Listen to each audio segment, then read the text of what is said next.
Niveau de corruption avez-vous besoin d'accepter pour toucher votre salaire?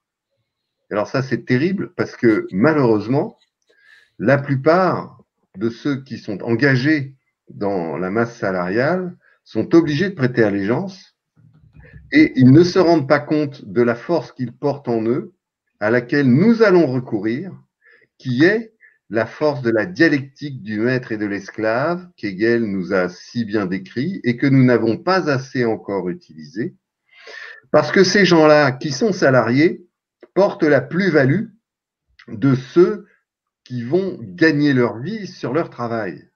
C'est tout de même eux qui tiennent l'activité par leur gonade entre leurs mains. S'ils décident de mal travailler ou de ne pas travailler, il ne se passe plus rien.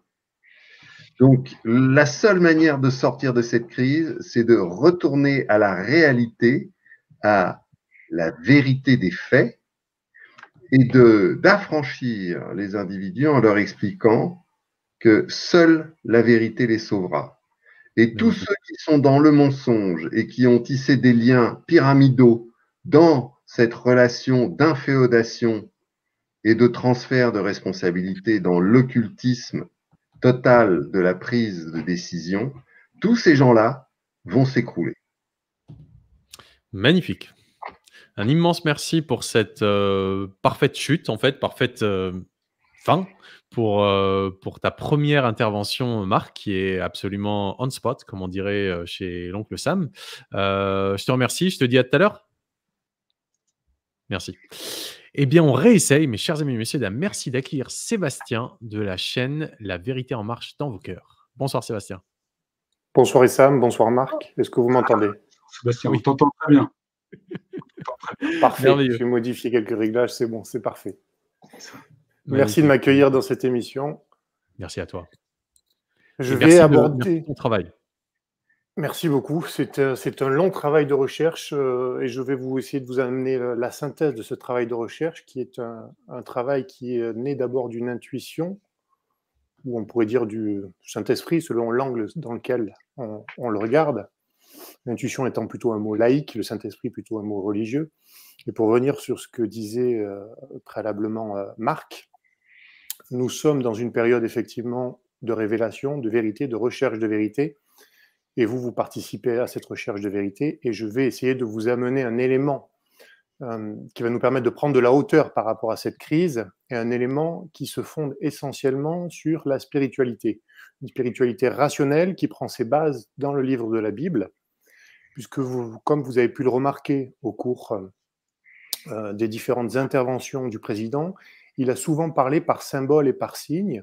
Il a également fait beaucoup, j'allais dire, de références eschatologiques. Une des plus marquantes était celle qu'il a fait au Financial Times le 16 avril 2020, dans laquelle il a dit « La bête de l'événement est là, et elle arrive ». Tous les gens ont fait attention effectivement à ce signe, enfin beaucoup de gens ont fait attention. Il s'avère que dans le texte de la Bible, on parle souvent de la bête dans le texte de l'Apocalypse, et que justement, la bête est animée par un individu. Et ceux qui n'aiment pas la bête, justement, souffriraient, petits et grands, justement, de la violence que la bête essaiera d'imposer sur eux. Et c'est marqué notamment dans l'Apocalypse, je peux vous le lire rapidement, dans l'Apocalypse au chapitre 15, au chapitre 12, verset 15. Il lui fut donné d'animer l'image de la bête, afin que l'image de la bête parlât, et qu'elle fit que tous ceux qui n'adoraient pas l'image de la bête fussent tués. Alors tuer, c'est dans un sens symbolique aussi, mais nous sommes dans une période de pression psychologique très intense contre la majorité des individus qui sont dans le bon sens et qui ont compris qu'il y avait une dérive totalitaire dans cette période liée à cette crise sanitaire. Je vais passer maintenant sur la partie factuelle, qui s'appuie vraiment sur ce texte. Par-delà les références que le président a données, une des plus importantes est qu'en début de campagne présidentielle, je crois que c'était au mois d'octobre 2016, il a déclaré lui-même, et ça a été repris par les journalistes, puis c'est devenu son surnom, il s'est déclaré être Jupiter. Alors pourquoi il s'est déclaré être Jupiter? C'est pas le fruit du hasard. En politique, il n'y a pas de hasard. Ça n'existe pas. Il s'est déclaré Jupiter tout simplement parce que il y avait dans le ciel, dans le même laps de temps, et les initiés le savent très bien, notamment ceux qui appartiennent à des sociétés discrètes, il y avait dans le ciel un signe très important qui est indiqué dans le texte de la Bible. Or, ce signe, vous allez pouvoir le retrouver au chapitre 12, versets 1 à 3. Vous le voyez, il est juste derrière moi en poster. Si vous voulez, je peux vous le partager à l'écran, si vous voulez le voir de manière un peu plus importante. Tu peux, oui, vas-y, je t'en prie. Alors, j'essaie de vous faire un petit partage, si j'arrive de suite. C'est dans ta... Je l'ai vu, cette vidéo, c'est la Lune. Est-ce que vous le voyez là? Pas Non. encore, non. Pas encore. Alors, attendez. Hop. Fenêtre, c'est celle-là. Je vous la partage. Vous le voyez bien? Voilà, c'est bon. Là, c'est bon, ouais. Ah, ça y est, très bien. Donc, j'ai rajouté effectivement des inscriptions sur lesquelles vous voyez qu'il y avait dans le ciel, c'était exactement c'était entre le 23 et le 24 septembre 2017, la Vierge, la constellation de la Vierge, qui a accouché de la planète Jupiter. La planète Jupiter est restée dans le ventre de la constellation de la Vierge par ce qu'on appelle un phénomène d'épicycle. Un épicycle, c'est une boucle. C'est-à-dire, de point de vue de la Terre, quand on regarde, au lieu d'avoir une course linéaire, la planète Jupiter a fait une boucle dans le ventre de la Vierge, puis elle est sortie un peu plus de 9 mois après. Et cet alignement correspond exactement au chapitre 12, versets 1 à 3 que je vais vous lire. Un grand signe parut dans le ciel, une femme enveloppée du soleil, la lune sous ses pieds et une couronne de 12 étoiles sur sa tête. La couronne de 12 étoiles est la constellation du Lion et l'alignement des 3 planètes, Vénus, Mars et Mercure. Elle était enceinte et elle criait, étant en travail et dans les douleurs de l'enfantement. La Vierge a effectivement accouché de la planète Jupiter. Et c'est pourquoi, justement, le président, même le ministre de l'économie, a déclaré dans une conférence à New York que le président français était Jupiter, que lui-même était Mercure. Je vous rappelle que Mercure est le dieu du commerce, c'est un symbole, hein, dieu du commerce, mais aussi des voleurs. Et que ceux qui sont dans les hautes strates, en réalité, du pouvoir, comprennent très bien qu'ils sont en train d'appliquer un agenda idéologique, pour ne pas dire un agenda anti-spirituel, qui fait croire que le président français serait Jupiter. Jupiter, le mot Jupiter, étymologiquement, vous allez vérifier si vous voulez, vous pouvez le trouver sur n'importe quel site, veut dire le Père du ciel, le Père céleste. Et Jupiter, dans toutes les traditions, et notamment la tradition hébraïque, est en réalité le roi de justice. Le roi de justice, c'est celui qui représente l'image du Christ.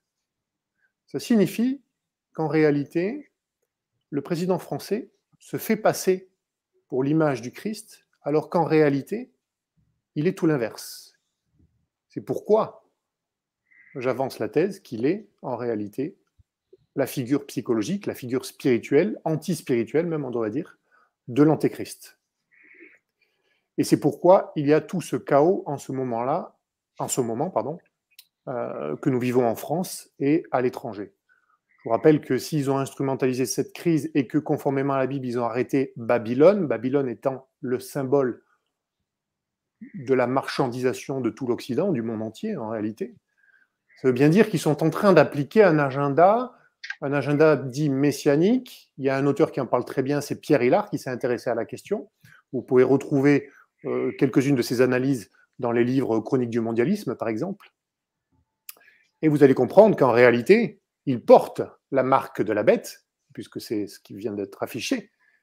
Et cette marque de la bête, c'est le fameux 666. Ce 666 reflète en réalité ce qui l'anime au fond de lui, c'est-à-dire reflète sa psyché, son inconscient.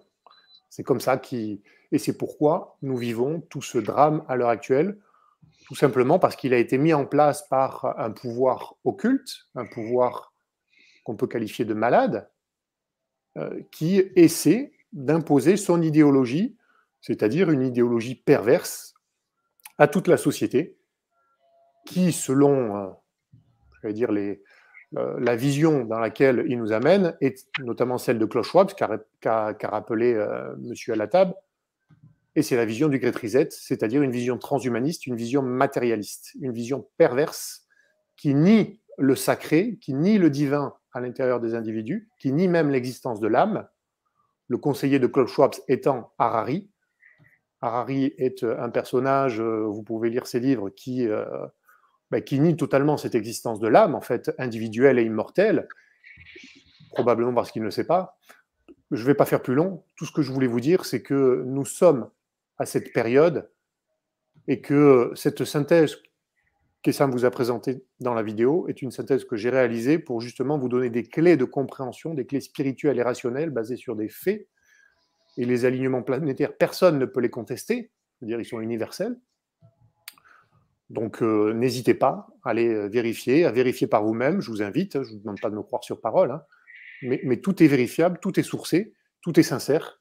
Je vous donne juste la référence du livre sur lequel je me suis appuyé, qui est un livre très sérieux, qui est un livre de Carl Gustav Jung, Phénoménologie du soi, Aion, voilà, vous voyez bien. Carl Gustav Jung, simplement pour vous le rappeler, c'est un médecin psychiatre, c'est l'élève de Freud, il s'en est très vite détaché quand il a compris la perversion de la psychanalyse freudienne, et c'est celui qui a inventé notamment la notion d'inconscient collectif et de synchronicité, la synchronicité étant, je pourrais dire, un langage de l'univers, un langage personnifié de l'univers sur des événements qui vous arrivent en fonction de certaines circonstances. Voilà, pour essayer de vous donner une définition simple. Je vous remercie pour votre attention. Si vous avez des questions, je reste en back-office et n'hésitez pas. C'est formidable, Sébastien, tu vois, c'était impossible de t'arrêter, tu nous as captivés et en fait, ce que tu nous racontes correspond très certainement à des questions qu'on se pose et auxquelles on se dit non, c'est pas possible, c'est trop gros. Et en fait, de toute évidence, c'est tellement gros, comme on dit, plus la ficelle est grosse, plus c'est gros, plus ça passe. Mais en fait, la ficelle, justement, commence à devenir un peu trop grosse et comme je l'ai répété, je pense 2-3 fois ces dernières semaines, en fait, nous sommes trop intelligents. Et ça, en fait, ils ne le perçoivent pas. Car dès lors qu'on est dans le cœur, dès lors qu'on est dans l'amour, dès lors qu'on est dans la conscience, et que surtout on comprend qu'on a tous le même intérêt en commun, qui est la vie, en fait, la peur, la culpabilisation, tous ces outils en fait par lesquels, allez, osons-le le nommer, le diable cherche à diviser, ce qui est la racine étymologique de diable, qui est dia et bolé, dia qui veut dire à travers et bolé jeter, autrement dit jeter à travers, ce qui divise, ce qui est diabolique. Qui fait obstacle aussi. Ça, c'est Satan, Chatan, qui vient de l'arméen Chatan, qui veut dire densité, la densité de la matière, donc ce qui fait obstacle. C'est effectivement, ça n'a aucun pouvoir sur nous. Ce qui a en fait ce qui a une force, en fait, c'est notre ego.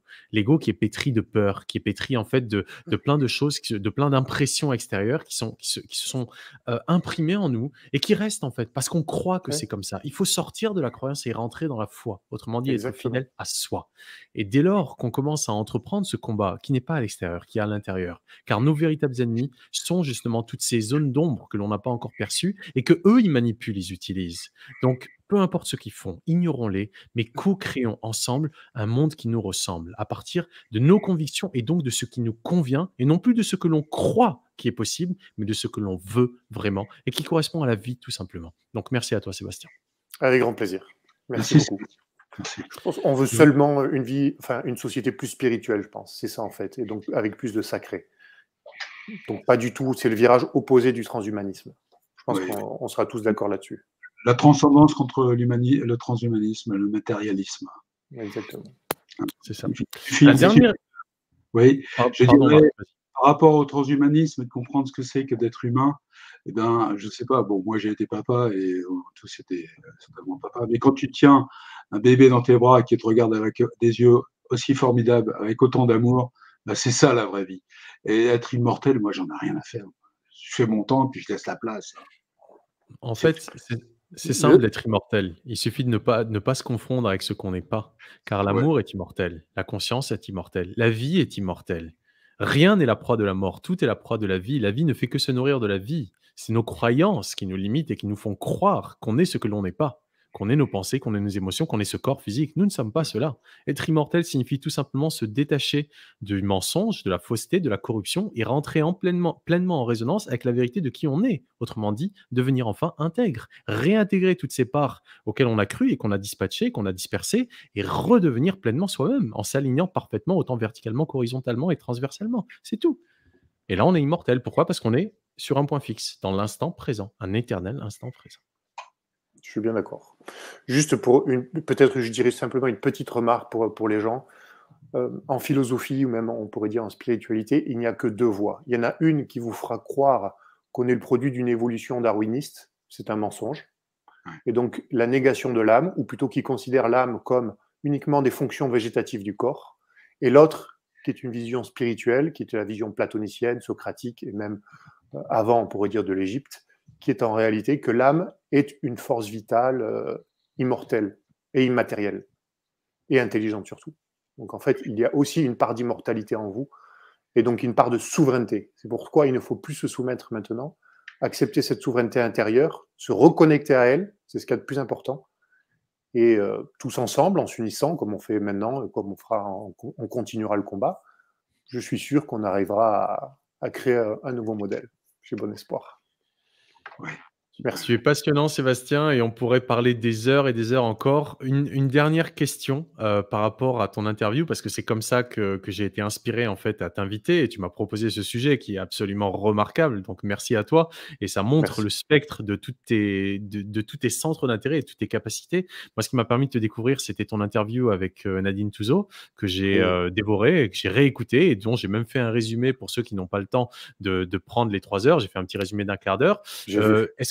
Est-ce que tu pourrais nous résumer mon résumé, pour le coup, bien, voilà, qui me semble correspondre plus ou moins, juste pour qu'on puisse aller dans cette direction également, en sachant qu'on est quand même là pour parler de tout sauf Macron. En tout cas, comment est-ce qu'on peut faire pour ne pas se soumettre dans sur cette l'aspect direction? politique, effectivement, bon, on est tous d'accord qu'il ne faut pas voter pour Macron. Tout simplement, là, je vous ai donné la dimension spirituelle. Pourquoi en réalité? Parce que c'est un fanatique doctrinaire, un menteur, pas tenté. Enfin bref, ça, on est d'accord. Sur les autres candidats, vous avez pu observer qu'ils sont à peu près tous à mettre dans le même panier par rapport finalement à leur ego, à leur faille personnelle, qui fait que le pouvoir attire le plus souvent des personnalités qu'on pourrait rapprocher d'une forme de perversion narcissique à différents degrés. Ça ne veut pas dire qu'ils sont...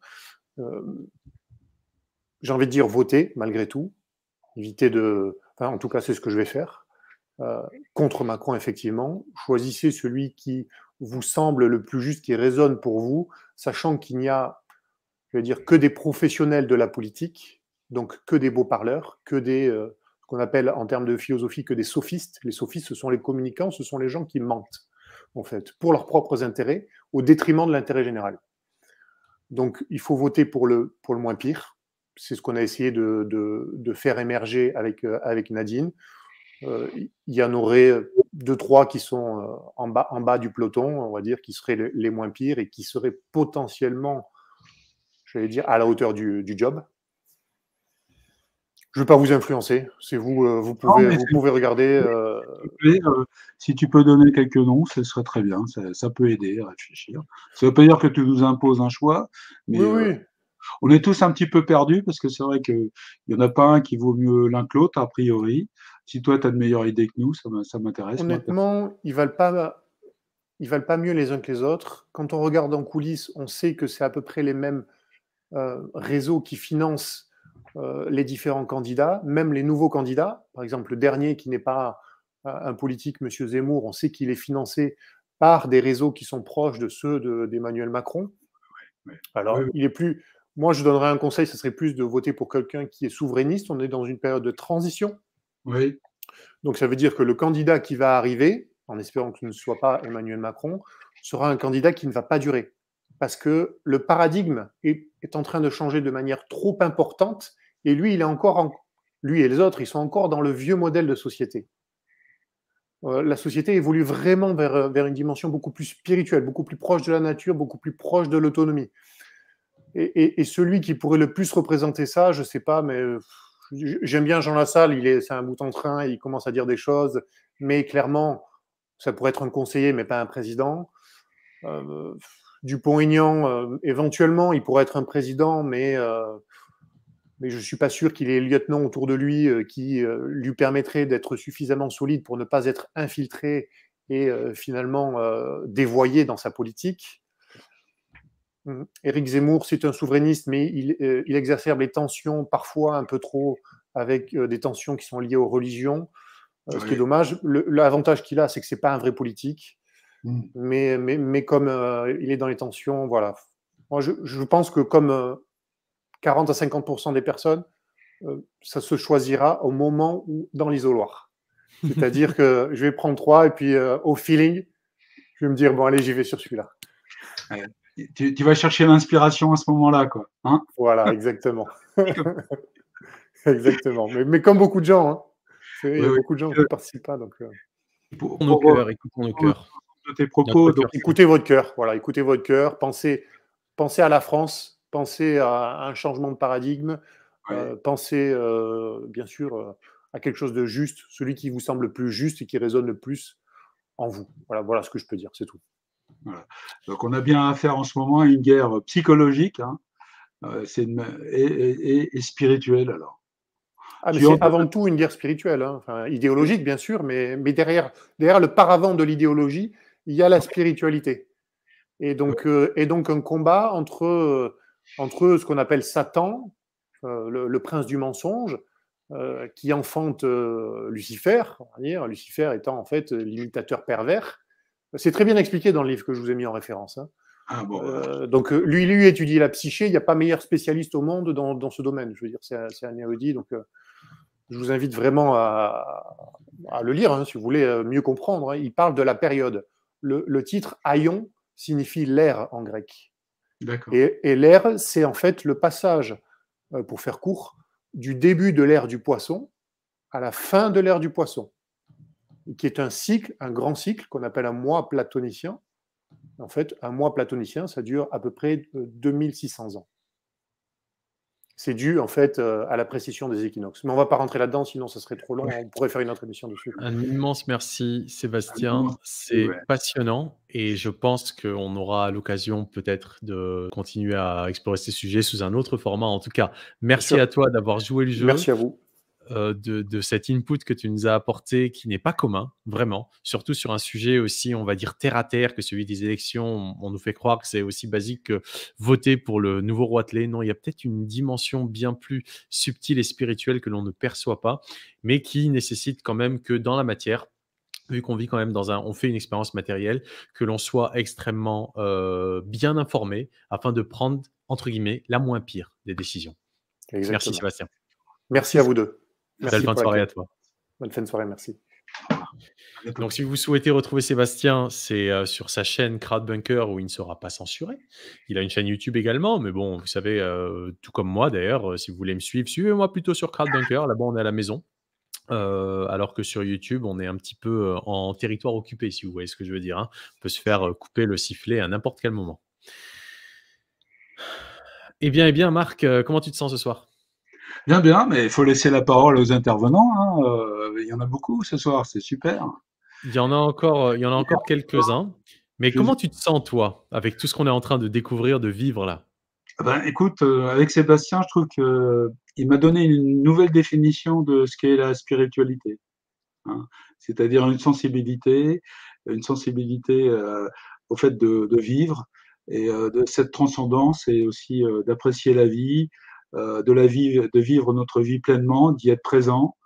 Et bon, ça c'est super, c'est une chose qu'on redécouvre, hein, plutôt que de subir jour après jour. Et non, ça c'est magnifique. Dans le sens aussi, je dirais que cette crise qui est quand même une crise, j'allais dire extraordinaire, non, parce que quand je dis c'est extraordinaire, c'est parce que je trouve ça extraordinaire et formidable et génial. Pas du tout, cette crise terrifiante, terrifique, nous réveille, doit nous permettre de retrouver une certaine spiritualité. Hein. Et non pas avec ce que j'appelle une gestion de masse, c'est-à-dire certaines églises. Voilà. Très bien, très bien. En fait, c'est tout le propos, c'est se retourner vers soi. Voilà, chacun d'entre nous vers soi, se retrouver, comprendre qui on est. Et vers les autres après. Absolument. Nous sommes des êtres de lien. Et donc, si on veut pouvoir se lier correctement, il faut d'abord être relié à qui nous sommes vraiment. Quand notre grand frère Jésus disait « Je suis la voie », ce n'était pas pour qu'on croit qu'il n'y a que lui qui l'a. Il nous disait bien « Vous ferez ce que je fais 1000 fois plus ». En fait, c'est « Je suis la voie ». C'est chacun d'entre nous qui doit comprendre qu'il n'y a point de salut autre que la vérité. Et la vérité, c'est que nous sommes. Donc, à chacun de nous de faire le taf et arrêtons de concéder notre représentativité à des criminels qui n'ont que faire de nos vies et qui veulent juste nous exploiter, nous mettre en esclavage. Et on le voit, on le sait. Aujourd'hui, ce système est corrompu.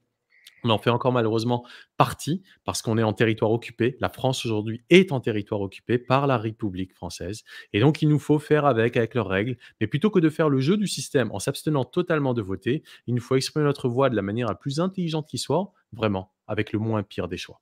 Bref, comme l'a dit Sébastien, on ne va pas faire de recommandations de vote. Ceci dit, sur mon blog et dans la vidéo de débrief de la vidéo de Nadine Touzeau et dans la vidéo de Nadine Touzeau, vous avez largement de quoi vous faire votre opinion. Et dans tous les cas, nous sommes libres, profondément libres, et c'est ce qui est important. Comme vous le savez, je participe à la manifestation Liberté-Vérité, donc le samedi après-midi, et il y a un site, liberté-vérité, liberté-du-6, vérité.com, et on a développé sur ces thèmes-là, sur les thèmes de la crise politique actuelle, pour que chacun puisse réfléchir et faire ses choix. Tout à fait. Et il nous faut réfléchir. C'est vraiment la clé, c'est d'arrêter en fait de croire et de rentrer en résonance avec la vérité de ce qu'on est capable de percevoir par nos propres capacités, en arrêtant de croire aveuglément à ce que les uns et les autres nous donnent, et rentrer en résonance avec nos convictions, ce qui nous convient. C'est important. Exactement, exactement. Et on s'aperçoit bien qu'il faut qu'on change de système, et rapidement. C'est une évidence. Mais tant qu'on est dedans, il faut faire avec, malheureusement. Sinon, si on se coupe. Exactement, mais là, pour dimanche, ce sera un super beau croche-pied avec ce Macron. Si on le sort de là, c'est génial. Eh bien, on continue notre soirée de témoignages et de partage, parce que c'est ça qui est intéressant, c'est que chacun d'entre nous étant unique et différent, on a tous une perspective unique et différente. Et dès lors qu'on se permet d'éclairer par toutes ces différentes perspectives, sans opposer nos différences, mais au contraire, en les voyant comme le ciment de notre humanité, parce que ça nous permet d'avoir des éclairages complémentaires, eh bien, on est super fort. Et c'est ça, en fait, qu'ils n'ont pas réalisé, c'est que nous avions cette capacité, en fait, à transcender les limitations de notre ego. Autrement dit, notre identification à ce qui nous sépare plutôt qu'à ce qui nous rassemble. Et ça, ils l'ont pas pris en compte dans leur matrice parce que c'est l'amour. Ça n'a rien à voir avec leur code. Ça n'a rien à voir avec leur système. Donc, ils ne peuvent pas combattre cela. Et donc, c'est l'amour qui nous rassemble ce soir et c'est l'amour notamment d'une maman pour ses enfants. C'est la première maman qu'on va recevoir ce soir. Elle a d'ailleurs, avec d'autres mamans, inspiré le papalou qu'on a reçu tout à l'heure. C'est une maman qui se bat, mais comme une lionne, je dirais au-delà d'une louve, comme une lionne depuis des mois et des mois. Je suis très, très honoré de combattre à ses côtés. Elle est une des hôtesses régulières du CSI, du fameux Conseil scientifique indépendant qui défend notre dignité et notre liberté au travers de la science, notamment au travers de la médecine, la vraie, celle des médecins, ceux qui soignent et non ceux qui renvoient les gens chez eux avec du Doliprane et qui interviennent sur les plateaux télé en touchant je ne sais combien de Pfizer et aux compagnies. Donc cette femme, cette vaillante et valeureuse maman est également enseignante et donc ce soir, elle va nous présenter ces deux angles de maman et d'enseignante sous l'ère Macron. Mes chers amis, messieurs, dames, merci d'accueillir Emmanuelle Darle dans vos cœurs. Bonsoir, ma chère Emma. Bonsoir Sam, bonsoir Marc. Je suis désolée, je devais venir à 21h15 et j'étais en plein CSI. Donc, exactement. Voilà. Tu nous as fait l'amitié et l'honneur d'extraire de tes responsabilités du CSI pour venir intervenir avec nous. Et puis, le planning a fait qu'on n'a pas pu te caler à ce moment-là. Tu es reparti, tu es revenu. Donc, merci Emma d'être là. Tout va bien. Eh bien, top chrono? Oui, donc allez. Donc pourquoi tout sauf Macron? Pourquoi tout sauf Macron? Tout simplement parce que Macron a fait suffoquer des enfants à partir de 6 ans pendant des mois. Il a sacrifié des enfants, hypothéqué leur vie pour essayer de conserver celle des personnes âgées. Il a manipulé les masses, il a terrorisé des enfants sont en mal-être. On a 300% de suicides chez les plus de 6 ans. On a 100 000 boîtes d'antidépresseurs prescrits en 2020 et 2021. Donc voilà, il est temps que Macron s'en aille. En tant qu'enseignante, mais également chercheuse à l'université, il a sacrifié le service public, il a sacrifié les retraites, notamment donc des chercheurs. Il a sacrifié la recherche, il nous a donné 100 balles, ce qu'on appelle 100 balles et un Mars entre nous, parce qu'en fait, il a revalorisé nos salaires qui sont indécents de 100 € par mois. On pourra se dire c'est très très bien, mais pour quelqu'un qui fait beaucoup d'années d'études, c'est assez peu. Et puis, il a sacrifié l'éducation. Voilà, en fait, tout sauf Macron. Je crois que j'ai jamais connu autant de peine, finalement. Même pas de peine, mais c'est même plus de la haine, en fait. J'ai dépassé ça. C'est tout simplement une résistance. Cet homme-là est un psychopathe. Cet homme-là est néfaste pour la société. Il est néfaste pour la population. Voilà, et donc il faut qu'il s'en aille. C'est tout. Et tous ces enfants qui ont souffert pendant tous ces mois, tous ces enfants-là qui ont été victimes des faits indésirables par rapport au vaccin, tous ces parents qui ont perdu leurs enfants, il faut qu'ils soient jugés. Et par une cour pénale, donc soit par une cour internationale, soit par une cour européenne, mais il faut qu'ils soient jugés. Il faut que lumière soit faite sur toutes les décisions qu'il a prises et tous les milliards qu'il a donnés à des cabinets de conseil comme McKinsey. Il a refusé des millions à des gilets jaunes pour donner des milliards à McKinsey. Il faut que tout ça soit mis sur la table. Il faut que la Cour des comptes remette tous les budgets de la France sur la table, de savoir qu'est-ce qui s'est passé, comment il a dépensé le pognon des Français, où est passé le pognon, et ça, voilà, il faut, voilà, tout sauf Macron. Donc moi, je crois vraiment à une alternative. Je dirais pas de consigne de vote, on en a parlé ensemble, et Sam, mais je pense qu'il y a des candidats qui sont viables. Je pense qu'on a quand même des alternatives à tout ça. Par contre, il suffit de voter, puisque statistiquement, si on s'abstient, en fait, on lui donne notre voix. Donc, votez. Dimanche, il faut aller voter. Levez-vous à n'importe quelle heure, mais allez voter. Et votez ce que vous voulez, mais ne votez pas Macron. Voilà. Et j'ai fini. Ça. Et c'est pile poil dans les temps. T'es magnifique, Emma, de ponctualité. C'est ça, la science, l'informatique et les mathématiques. Si vous saviez, Emmanuelle est une développeuse de génie. Elle est capable de s'enterrer pendant 3 jours et de pondre un truc incroyable qui permet de résoudre des problèmes ultra complexes. C'est un pur bonheur d'avoir des combattants comme ça, des frères et des sœurs d'armes aussi qualifiés et compétents dans leur domaine, qui se mettent en fait tous au service de notre intérêt en commun, la vie. Et c'est ça finalement aujourd'hui qui nous unit et qui vraiment va être leur perte, parce qu'ils ne réalisent pas à quel point nous sommes puissants et capables de dépasser, de transcender nos égos pour pouvoir s'unir autour de notre intérêt en commun. Ça, en fait, c'est quelque chose qu'ils n'arrivent pas à prendre en compte dans leur algorithme, dans l'algorithme de leur matrice. Et c'est ça vraiment qui va les perdre, parce que nous sommes tellement intelligents lorsque nous dépassons nos peurs et que nous faisons de nos différences des forces et non plus des faiblesses. Et ça.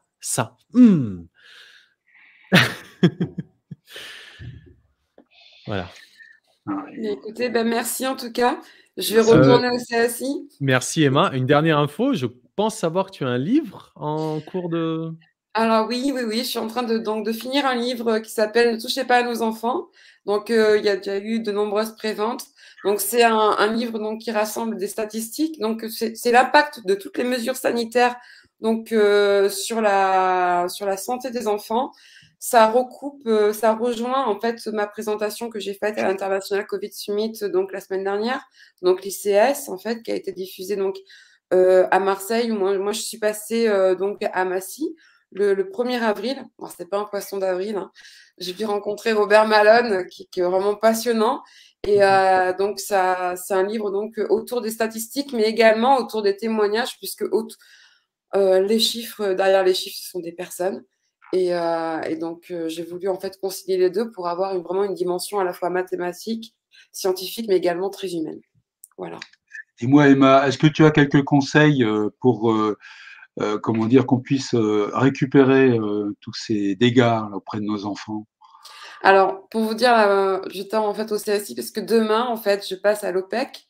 Donc, l'OPEC, c'est dans le cadre d'une commission d'enquête sénatoriale à cause des effets indésirables, en fait, liés au vaccin. Donc, il y a une Christine Coton qui est passée. Il y a eu le fondateur de Verity France, également la fondatrice de Oui Mon Cycle. Donc, je passe demain. En fait, on est en train de finir un rapport avec Vincent Pavant de plusieurs pages, de dizaines de pages, assez très, très complet. Et donc, on le diffusera partout. Et on va donner plusieurs interviews à des médias autour de ça. Donc, il sera vraiment disponible à tout le public. Il pourra vous servir vraiment de base, en fait, pour refuser que votre enfant se fasse vacciner, puisqu'il y a vraiment de très forts risques. On a découvert, par exemple, voilà, j'ai découvert ça hier, hein, quand j'ai remis à jour toutes les données par rapport aux données qu'on avait, etc. Parce qu'il y a des signalements qui se font tous les jours, hein, tous les mois. Et on a découvert qu'on avait en fait une variation au niveau des troubles du cycle menstruel, donc depuis la base de données de pharmacovigilance américaine, de plus de 1588%. 1580 000, donc 15 fois plus, 16 fois plus. C'était possible. 1588%. Documenté ça. On ne sait pas s'il y a plus encore. Allô? Plus 732%. J'ai pas entendu, ça s'est coupé. Ça, plus 732%, les AVC. De quoi? Les AVC. 732% de plus en AVC par rapport à avant. Donc, ça veut dire que cette injection, ce pseudo-vaccin crée des AVC aussi. Oui. Ce qu'on retrouve, en fait, les résultats qu'on a dans les bases de données américaines, on le retrouve dans la base de données européenne. Donc, on a vraiment des chiffres très similaires sur 2 continents différents et un phénomène, enfin voilà, ce qu'on voit sur les troubles du cycle menstruel, on le voit aussi donc en Europe. Donc, en fait, tous ces chiffres-là sont confirmés et malheureusement, les autorités ne s'en saisissent pas. Les données de la pharmacovigilance en France sont fermées à tous les chercheurs, ça faut le savoir. Les données par cause de mortalité sont fermées également aux chercheurs. Moi, on m'a refusé l'accès à une base de données connue en fait, donc qui liste les mortalités par cause. Voilà, il y a un vrai problème de transparence. Pourquoi tant d'opacité? On ne sait pas. Voilà. Mais en tout cas, il faut que lumière soit faite, il faut que le citoyen s'empare de ce problème parce que là, il s'agit de sa santé et celui de ses enfants. Et on ne joue pas avec la santé des gens. Et on ne sacrifie pas des enfants et on n'hypothèque pas leur vie. Une autre question, si tu permets. Comment ça se fait comment ils ont pu verrouiller à ce point-là? Comment ils ont réussi à verrouiller à ce point-là les informations? Alors déjà, les données des CRPV, en fait, n'ont jamais été ouvertes au public. Ouais. Et les CRPV, tu peux préciser pour ceux qui ne connaissent pas? Alors, c'est les centres régionaux de pharmacovigilance.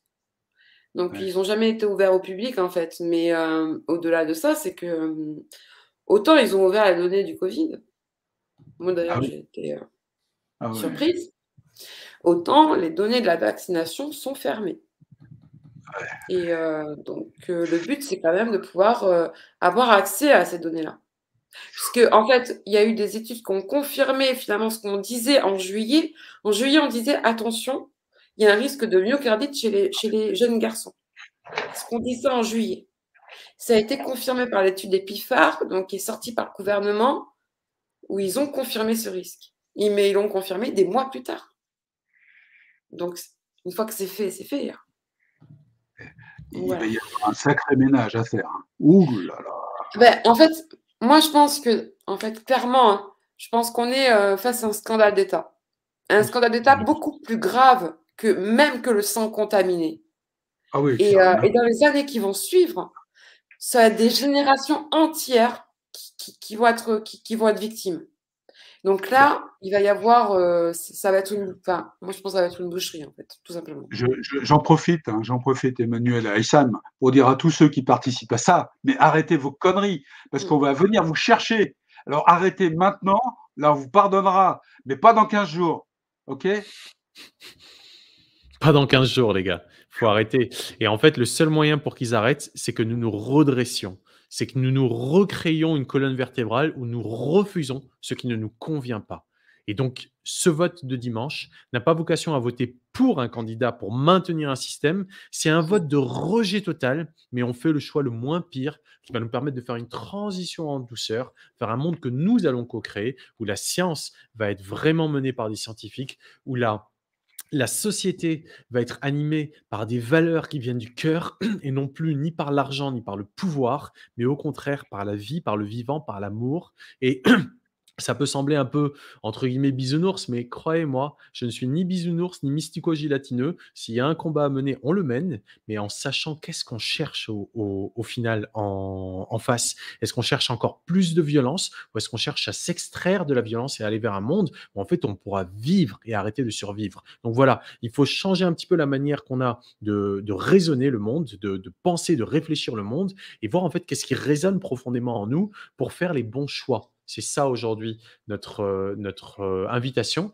c'est celle d'assumer la responsabilité que nous avons dans ce qui nous arrive et de décider de co-créer à partir de ce que nous avons comme choix dans le présent pour co-créer ensemble un futur qui nous ressemble vraiment. Donc il va falloir projeter entre guillemets, ce qu'on rêve, ce qu'on veut, ce à quoi on aspire, ce qu'on désire, et s'autoriser à paraître ridicule si quelqu'un nous trouve ridicule. En tout cas, moi, j'ai aucun a priori, j'ai aucun entre guillemets état d'âme à paraître ridicule. Oui, je veux un monde d'amour. Oui, je veux un monde de paix. Oui, je veux un monde où on se respecte pour nos différences, où on peut se marier entre confessions, on peut se marier entre peuples, on peut voyager partout sans avoir besoin de visa, soi-disant parce que par sécurité, il faut des visas, etc. Il faut des politiques d'immigration. Non, je ne veux pas de ça. Donc, je peux paraître ridicule pour ceux qui veulent de ça ou pour ceux qui croient qu'il n'y a pas d'autre choix. Moi, je veux abandonner toutes les croyances et rentrer en résonance avec ce qui me correspond profondément, ce qui me convient profondément, et donc me construire des convictions qui correspondent à qui je suis. Et ça, c'est ma liberté. Je vais dire une dernière chose. Si Marc. on arrive à virer Macron dimanche, ce sera un signal tellement fort que tous ceux qui bloquent les informations, Emmanuel, tout cela, ils vont prendre conscience qu'ils sont en train de merder, ils vont peut-être arrêter et changer de camp. Donc, voter tout sauf Macron, virer Macron dimanche, c'est essentiel, essentiel. C'est montrer que les gens ont compris ce qui se passe et il faut qu'ils réagissent. C'est la responsabilité de chacun. Et tous ceux qui participent, et donc ils sont très nombreux d'après ce que tu dis Emmanuel, pour bloquer les informations, ceux-là, ils vont peut-être prendre conscience qu'ils sont en train de déconner. Et là, ils vont peut-être lâcher. C'est ce que j'espère. Donc, il faut de toute manière que cet homme... Oui, il faut que cet homme sorte de son trône. Oui. Et voilà, il faut qu'il descende de son trône. Il faut le faire descendre. Donc pour ça, ça demande de voter. Peut-être pas forcément ce qu'on aimerait. Et moi, j'en suis consciente, très clairement. Mais en tout cas, il faut une solution parce qu'on peut pas se permettre d'offrir un monde comme ça à nos enfants. Non. C'est pas possible. Non, on peut pas. Magnifique. Un immense merci, Emma. On Merci. continue le combat chacun de notre côté. Tu retournes au CSI, nous on reste ici. Ça marche. À bientôt. Embrasse tout le monde de l'autre côté. Ciao, ciao. Salut. Et oui, c'est le même soir que le CSI, donc les jeudis, on n'avait pas d'autre option là, tous ensemble, quand on a lancé l'émission.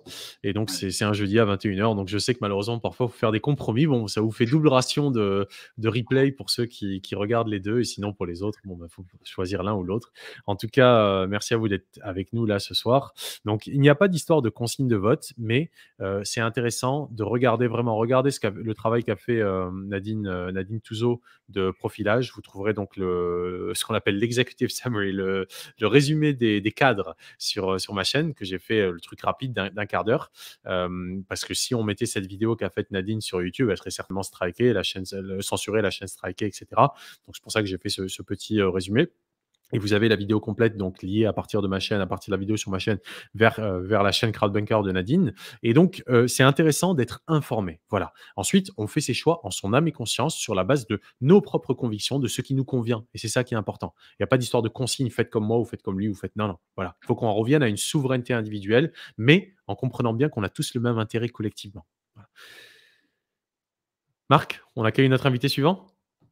Allons-y, Allez, c'est parti. Eh bien, c'est un invité qui, comme vous le savez, ne parle que d'amour, ne vit que d'amour et d'eau fraîche. Il part, il vient. Parfois, il est là, parfois, il est ailleurs. En tout cas, espérons que cette fois-ci, il soit là et qu'il puisse s'exprimer, que Jésus puisse... que Jésus-Christ, voilà. Donc, je l'ai vu passer dans le chat tout à l'heure, c'était marrant. Donc, merci à vous d'accueillir dans vos cœurs Jésus des Gilets jaunes. Bonsoir Jésus. Yes ou pas? Ah, on va voir. Ah, on y était presque, on y était presque. Ah, on y est presque. Croise les doigts, c'est ça. Notre devoir d'amour, NDA, c'est pas mal. notre devoir d'amour. Quelle est la chaîne Crowdbunker de Nadine? Bah, c'est Nadine Touzeau, tout simplement. Nadine Touzeau. Si tu tapes Nadine Touzeau sur Crowdbunker, tu la trouveras. Merci de réaccueillir Jésus comme il nous a accueillis à son tour, dans son cœur et dans le nôtre. Bonsoir Jésus. Allô, allô. Hey Allô. Ah, oui. Bonsoir. Dieu est grand. Ça marche? Ça Dieu marche. salué. Vous m'entendez? Salut. J'ai fait un miracle. Ah. Bah voilà. Ah. Non, mais comme vous avez parlé d'amour, bah forcément, ça a tout guéri et ça a tout réparé. Voilà. C'est bien. Et C'est ça. bah, ça me fait plaisir d'être avec vous et que vous m'accueilliez. Alors le plaisir est partagé, J'ai Jésus. remarqué, vous avez prononcé. Ouais. Le chrono est lancé. Oui, on se C'est à connaît, toi. j'ai des amis, ça fait 3 ans qu'on est ensemble. Oui. J'ai entendu le mot amour plusieurs fois dans votre émission. J'ai dû compter 54 fois. C'est pas assez, mais c'est un bon début. Non, je rigole. Vous avez parlé d'amour et de partage. Mais pourtant, on va voter contre des gens qui sont opposés à ça, en fait. Et moi, je vais faire la parenthèse en disant sur ma croix, chaque samedi, je mets une phrase et je peux vous dire que j'ai mis le mot amour, je l'ai mis pas mal de fois. J'ai mis l'amour guérit tout, la liberté est un don de Dieu, la vérité on nous ment. Ne crucifiez pas nos enfants par rapport au vaccin.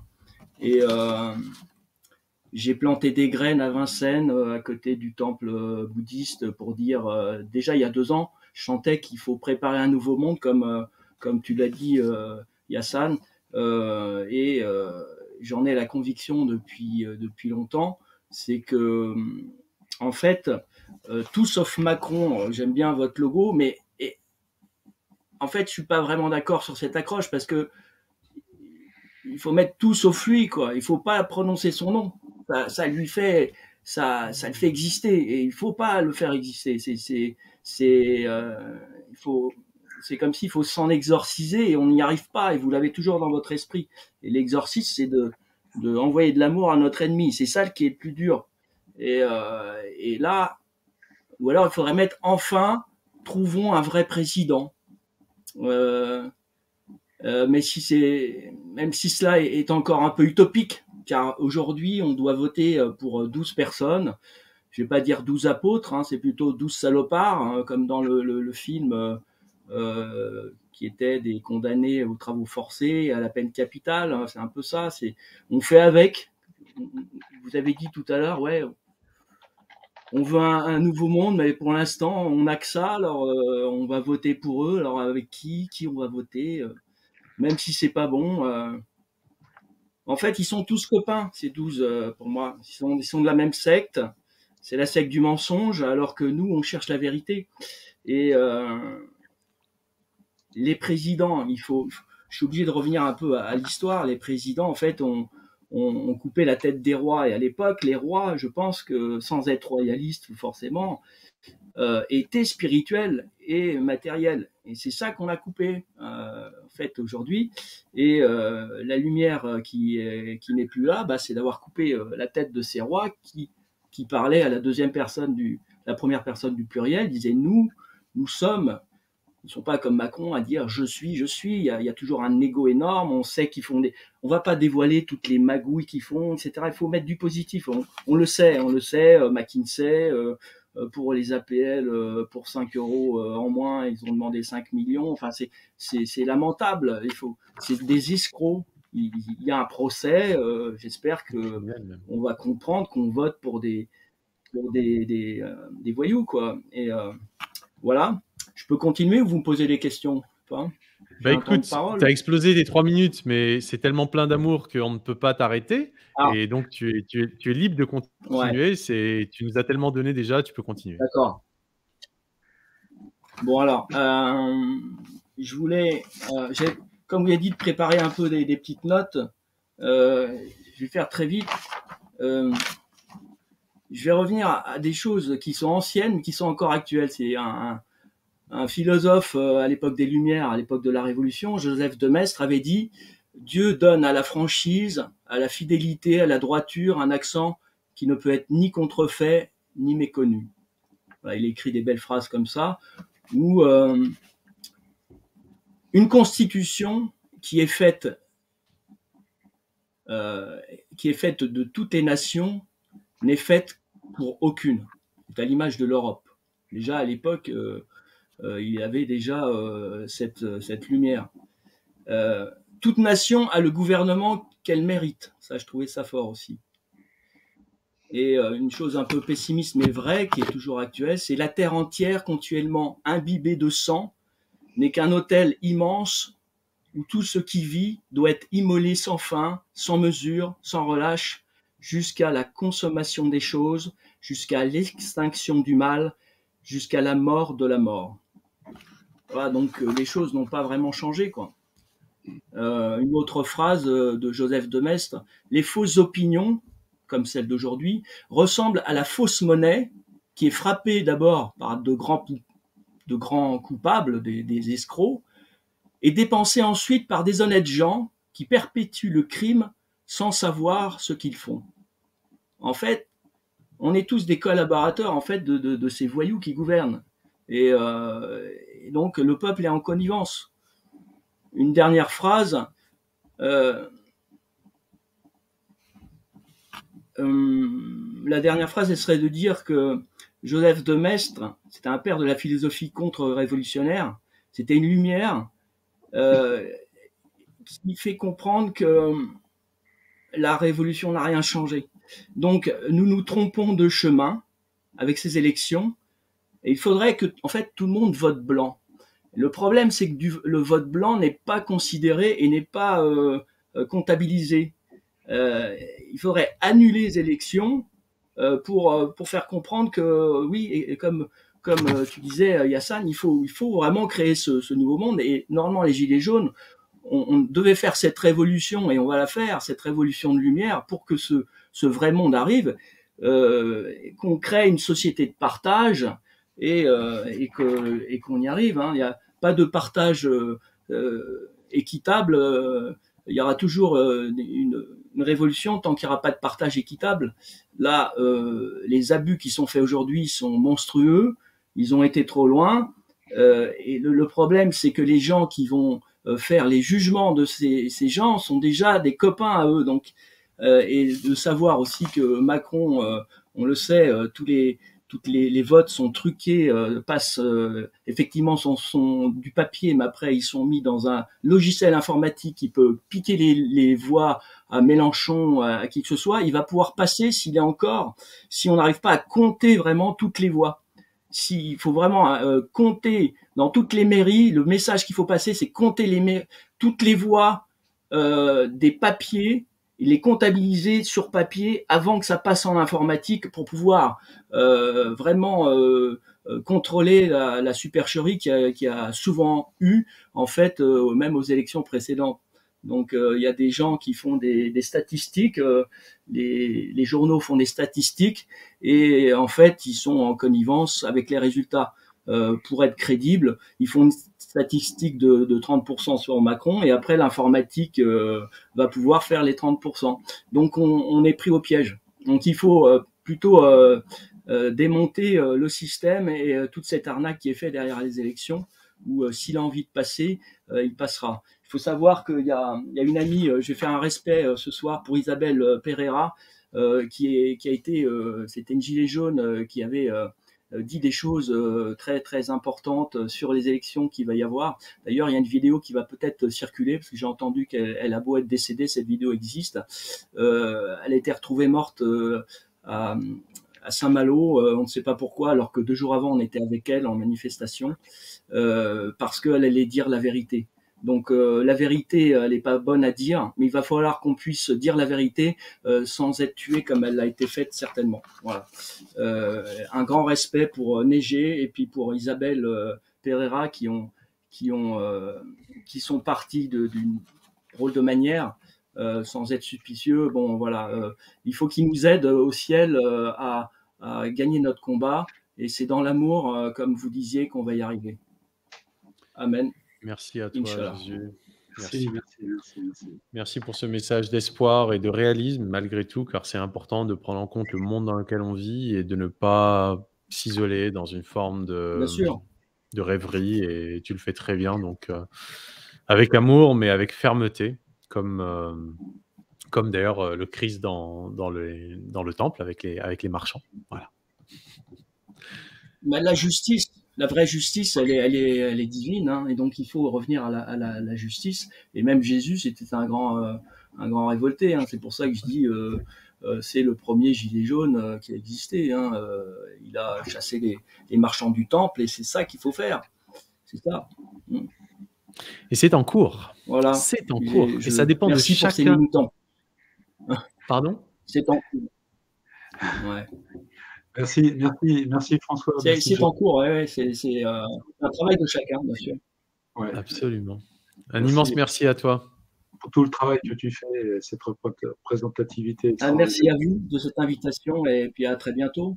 On t'embrasse. Ciao, ciao. Ciao. Bon, vous l'aurez compris, les hommes qui ont un discours un petit peu échevelé, ont rarement des copains coiffeurs, hein, vous l'aurez compris. Mais effectivement, on est aujourd'hui dans un véritable combat spirituel, et c'est bien de rigoler, c'est important, hein, qu'on élève un petit peu qu'on fasse de l'esprit, comme on dit. Mais c'est important de réaliser que ce qu'on est en train de vivre est absolument, je dirais, biblique comme époque, dans le sens où on est dans un véritable combat du bien contre le mal. Donc, on pense qu'on est tout bien, non. C'est-à-dire qu'on soit parfait, pas du tout. Mais est-ce qu'on fait de notre mieux? Bien dans le sens, pas de parfait, bien dans le sens de meilleur. Est-ce que je fais de mon mieux, du mieux que je peux?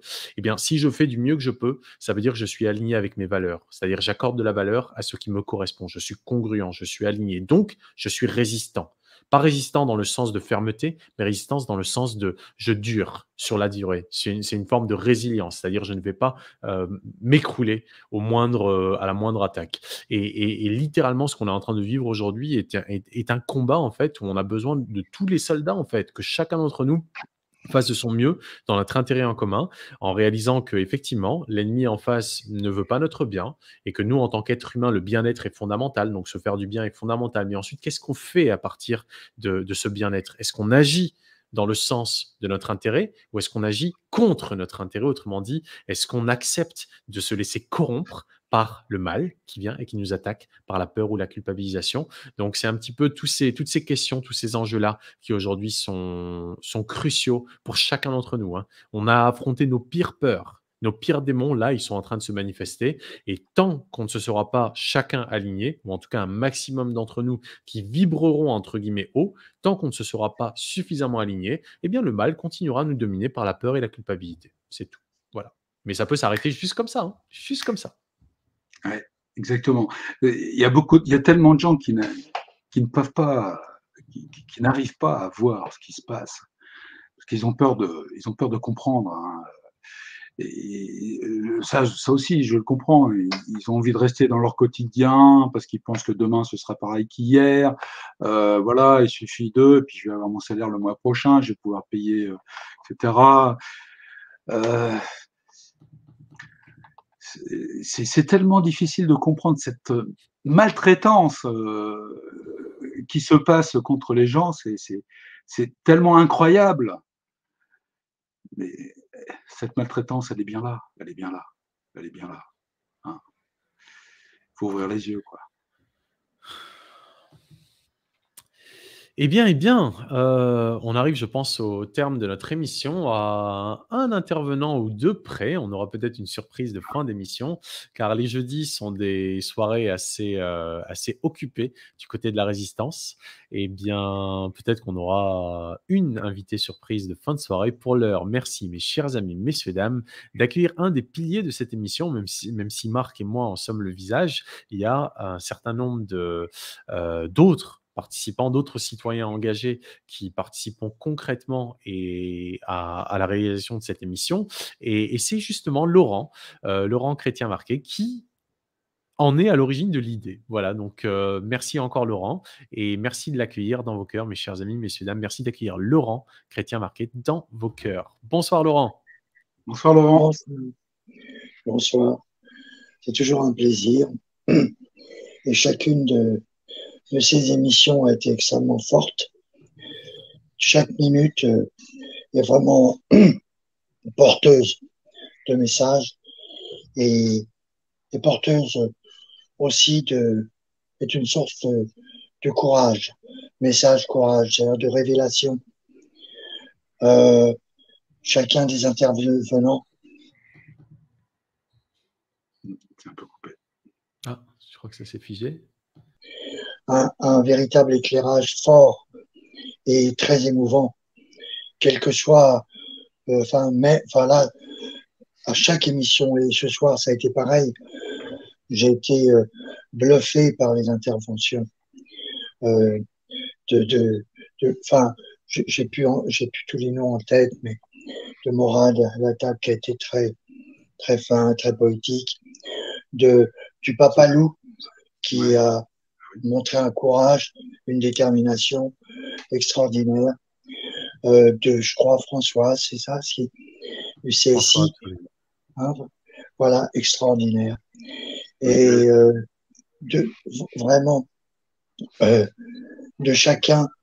Et ce que je veux, le but de cette émission, c'est justement de donner ce courage aux gens. Parce que il n'y a que le courage qui permet de gagner les batailles. Il faut l'intelligence et le courage. Il faut la stratégie et il faut le travail du soldat, de chacun, à tous les niveaux de l'armée. Chacun donne le meilleur de lui-même avec son courage et son inventivité, son unicité. Toutes les grandes formations militaires de l'histoire ont été des exemples où il y avait une coordination et une entraide et une volonté individuelle extraordinaire. Et ces armées-là, conquérantes, qui ont fait l'histoire et fait ce que nous sommes aujourd'hui et qui fait l'humanité. Donc, tout se remporte par des combats, et des combats à chaque niveau. Et c'est ça que je voudrais, que nous voulions, à quoi nous voulions contribuer. C'est faire en sorte que sur tout le territoire français, et comme le disait Marc tout à l'heure,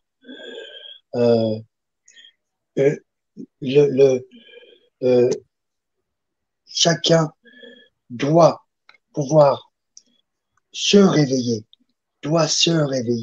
C'est-à-dire que tout nous amène à être endormis avant tout par l'épuisement du travail que nous devons fournir pour exister, tout simplement.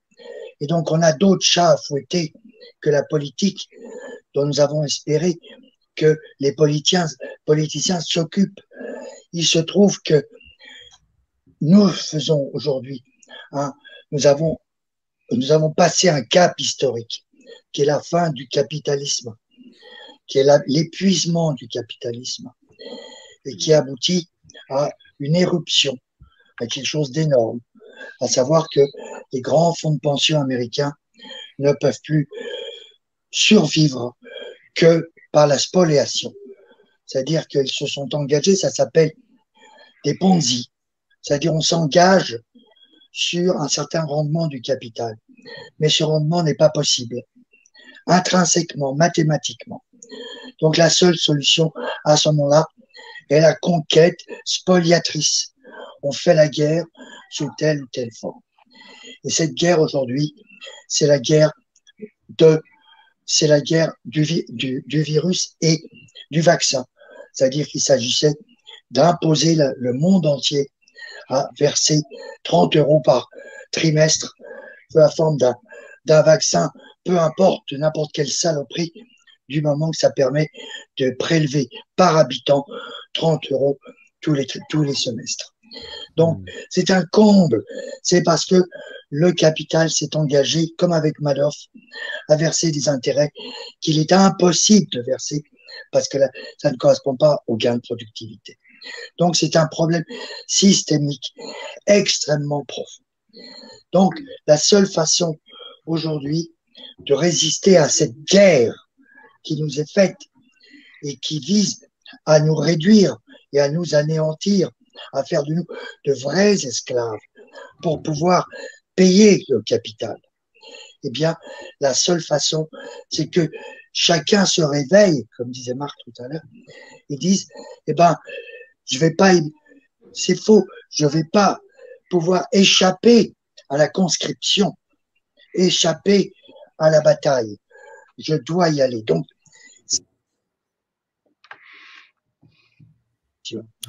c'est que en la voyant et en revoyant ces émissions, chacun d'entre vous qui regardez ces images disent demain, je vais aller faire mon travail de soldat pour sauver ma famille et par là même me sauver moi-même. Donc, si je ne le fais pas, je mourrai et ma famille mourra et mes enfants mourront. Il n'y aura pas de pitié de la part de ces assassins. Ils ont tué des gens par millions et ils vont continuer à tuer et à tuer de plus en plus. Ce sont des assassins. Donc, face à un assassin, il faut se redresser. Il ne faut pas se recroqueviller. Il faut se dresser, prendre les armes. Et donc, ce qu'il faut, c'est que vous qui regardez ces images, demain, vous alliez dans votre ville, dans votre village, dans votre quartier, vous alliez parler aux gens avec un tract, peu importe, vous prenez un des tracts, j'en profite sur tout sauf Macron, le site Facebook, dans lequel j'ai concentré les meilleurs liens sur les meilleures critiques et toutes les meilleures accusations de toutes les perversités du système Macron.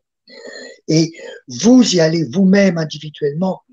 Vous voyez, il m'arrive de faire des manifestations où je suis tout seul. Et je ne le regrette pas parce que j'ai fait le job que je devais faire. Et parce que vous devez, chacun d'entre nous, doit montrer l'exemple. C'est le colibri dans la fable. C'est le sens même du devoir. Si vous voulez vous respecter vous-même, si vous voulez être heureux et que le regard de vos enfants soit plein d'amour et de respect, vous devez être courageux. C'est-à-dire, je fais ce que je dois faire. Donc, dans toutes les villes de France, aujourd'hui, demain, jusqu'à la dernière minute, allez parler. Et vous allez faire comme les gilets jaunes. Les gilets jaunes, personne ne dit à un gilet jaune, va manifester. Non, il y va parce qu'il estime que c'est son devoir de le faire et que c'est la seule façon de sortir les siens de la merde dans laquelle ces salopards nous mettent. Donc, levez-vous demain et dites, je vais aller parler aux gens près de la bouche de métro, à la gare, dans les rues, avec mon tract. Vous prenez ce tract. Voilà, il est bien insultant, mais cette insulte, elle est infime par rapport aux crimes qui sont faits par cette bande d'escrocs, dont juste l'image, mais l'image forte est Macron. C'est toute une clique mondiale, évidemment. Donc, allez-y, indiquez, mettez les liens, mettez un lien vers ce, voilà, sur ce site-là dans lequel j'ai concentré tous les liens les meilleurs que j'ai pu trouver. Et convainquez les gens. Avec votre regard, vous allez réveiller les gens autour d'eux et ils vont comprendre, eux aussi, qu'ils sont en danger. Et à ce moment-là, vous allez voir, il y a encore 25% des gens qui n'ont pas encore décidé pour qui ils allaient voter. Vous vous rendez compte? 25%. Donc, si avec votre regard, avec votre sincérité, avec votre effort, faites pas 5 heures par jour, mais faites une demi-heure, 1 heure par jour, et allez-y. Et vous aurez à côté de vous des gens qui vont vous rejoindre, parce que eux aussi ont compris le danger dans lequel nous sommes. Voilà l'intérêt de ces émissions. il n'est pas de nous faire connaître, pas du tout.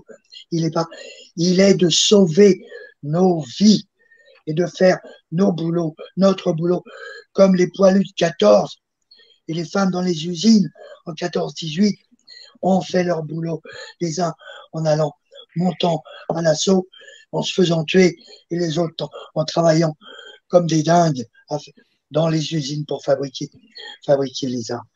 Toute l'histoire, notre histoire, nous le devons, et tout ce que nous avons au sacrifice, à l'effort de ces gens depuis des siècles.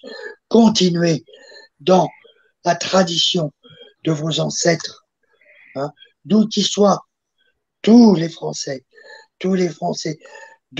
quelle que soit leur origine, vous êtes tous Français, et des vrais Français qui avaient eu des aïeux qui sont morts pour la France et qui ont travaillé dur, qui sont morts sur les champs de bataille ou sur les chantiers ou partout. Donc, préservez votre bien qu'on veut vous piller aujourd'hui. En ce qui concerne nos assassins, en ce qui concerne ces fous, ces fonds de pension complètement, qui sont la bête, sont vraiment la bête. Il n'y a pas de cerveau là-dedans. C'est juste comme le nazisme. C'est un système. Il n'y a pas d'âme, il n'y a pas d'amour chez ces gens-là. Ces gens-là, ils sont là pour piller. C'est tout. Et si vous les laissez piller, vous mourrez. Si vous vous défendez, vous gagnerez. Et Merci Laurent. Merci Laurent pour ce cri du cœur. Malgré tes difficultés avec ta voix, tu es là, tu ne lâches rien. Et c'est cet exemple-là qu'on doit donner à nos enfants, qu'on doit donner à nos semblables, qu'on doit se donner les uns aux autres, on doit se donner du courage parce que vraiment, il nous faut être unis dans cette immense épreuve qu'on est en train de traverser tous ensemble. On est ultra puissant individuellement, mais cette force, on ne peut la voir que lorsqu'on se met à se servir les uns les autres. Pas à se servir des uns des autres, mais à se servir les uns les autres, à se mettre au service les uns des autres. Et c'est ce que fait Laurent avec toute sa force, avec tous ses moyens. Il est venu vers moi, il est venu vers Marc, il est venu vers d'autres. D'autres sont venus vers lui. Et voilà, on s'entraide, on avance, chacun avec ses idées, chacun avec ses particularités et avec nos différences, avec le respect de nos différences. On trouve ensemble des solutions pour avancer dans la même direction, celle de notre intérêt en commun, la vie. Autrement dit, sortir de la survie, utiliser notre instinct de survie pour sortir de l'état de survie, sortir de la peur et rentrer enfin en résonance avec la vie qui nous unit. Donc, merci Laurent d'être là. Ce que je vous propose, avant qu'on ait peut-être notre surprise, peut-être de fin de soirée, c'est qu'on accueille tous les invités qui étaient là et qui sont encore là. À commencer par… Oui, Marc, vas-y. Oui, je disais, pour compléter ce que dit Laurent, puis compléter ce que j'ai dit auparavant, il faut que les gens aient le courage de se rendre compte et le courage d'agir, comme tu le dis, en communiquant les uns avec les autres. Non seulement en communiquant, mais en utilisant nos différences comme étant le ciment de notre humanité et non ce qui nous oppose d'ego à ego. On a eu la semaine dernière, c'est pas forcément utile de revenir sur les détails, mais on a eu la semaine dernière et encore il y a 2-3 jours sur une émission, un conflit d'ego.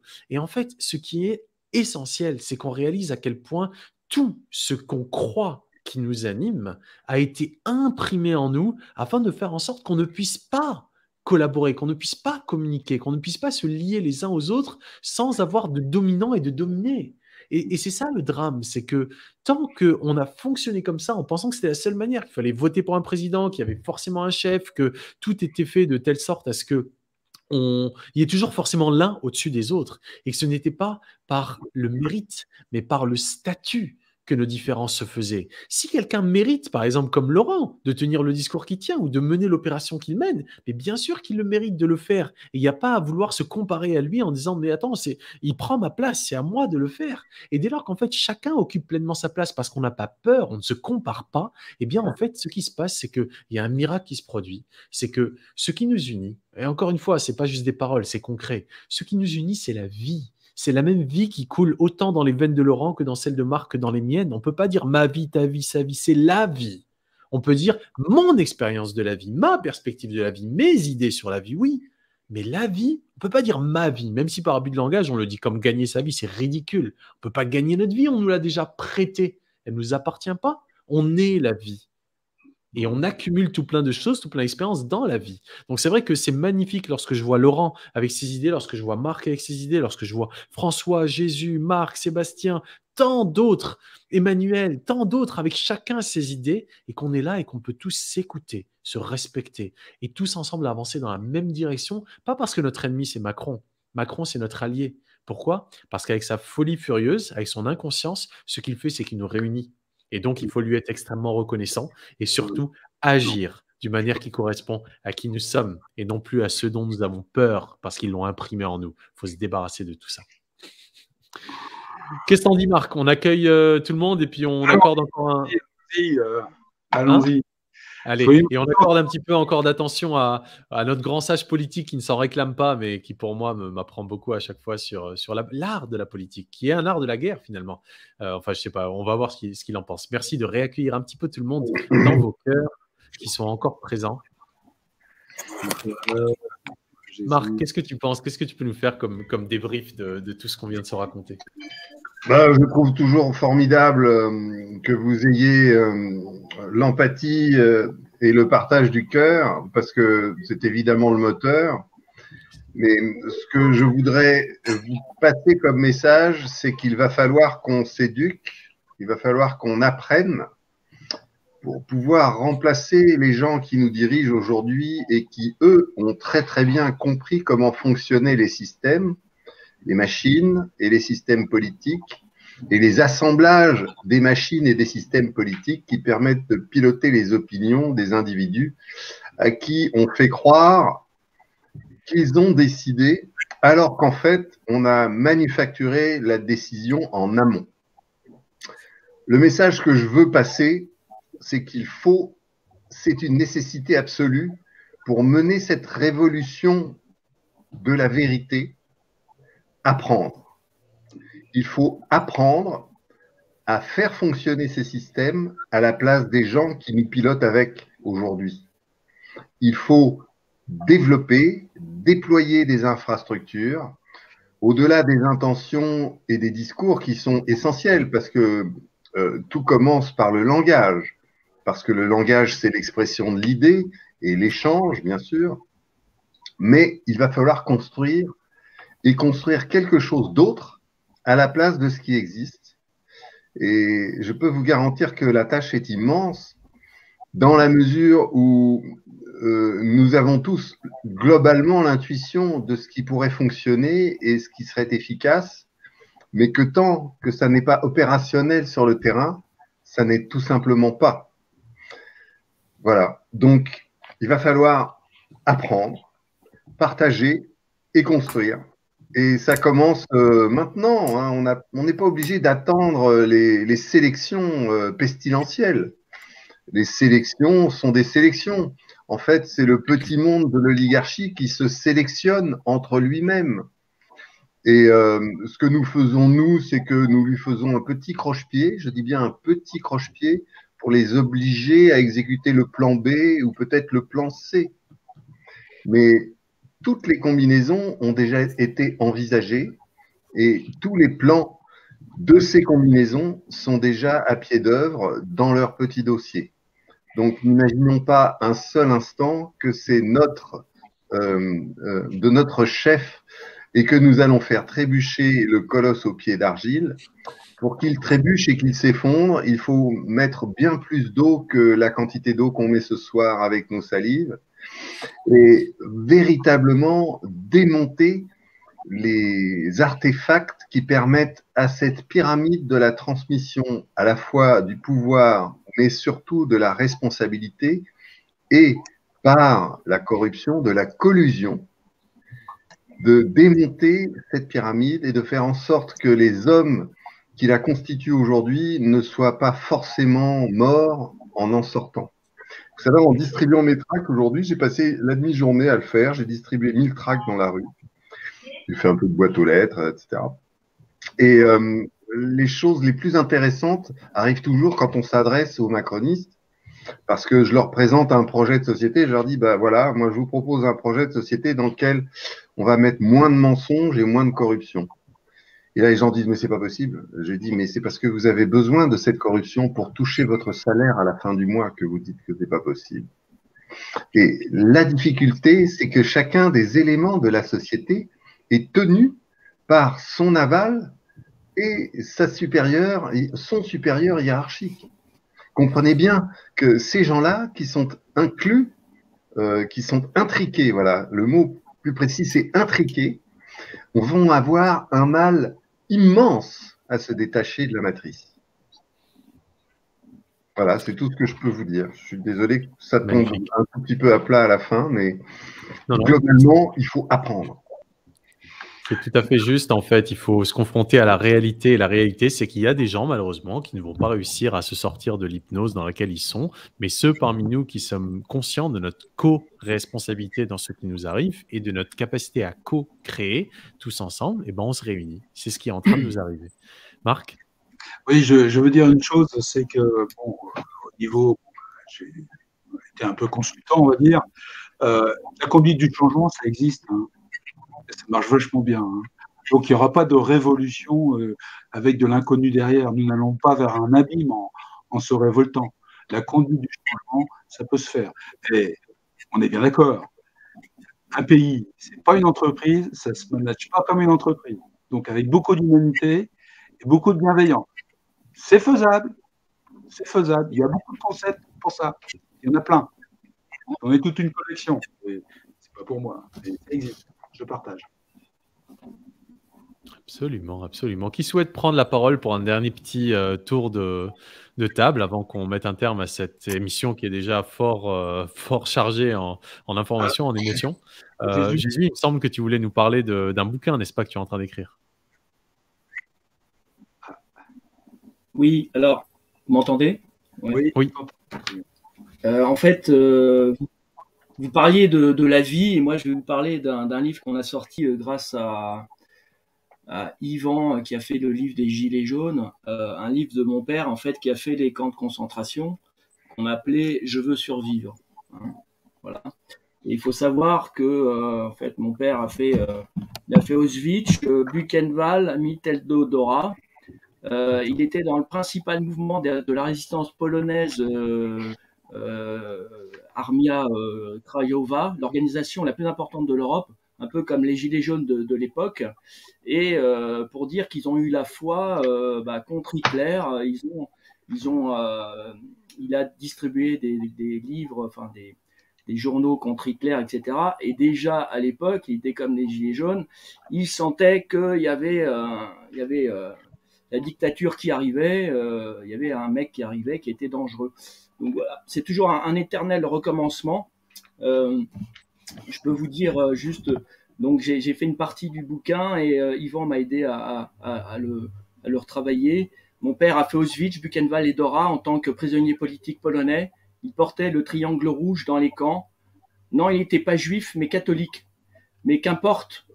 Enfant, j'étais fier, si fier de dire à mes copains combien mon père était un combattant, un résistant de cette guerre, fier de pouvoir transmettre ce message, que la guerre, que ce conflit, que cette guerre, ce message, excusez-moi, je suis un peu ému, que ce conflit mondial n'était pas loin, fier de pouvoir dire à mes copains ce qu'avaient été les camps, pour qu'ils sachent eux aussi tout ce que eux et moi ne reproduiront plus. Voilà, il faut plus qu'on reproduise ça. C'est pour ça qu'une fois à une manifestation, j'ai fait l'entrée d'Auschwitz en mettant halte passe. Voilà.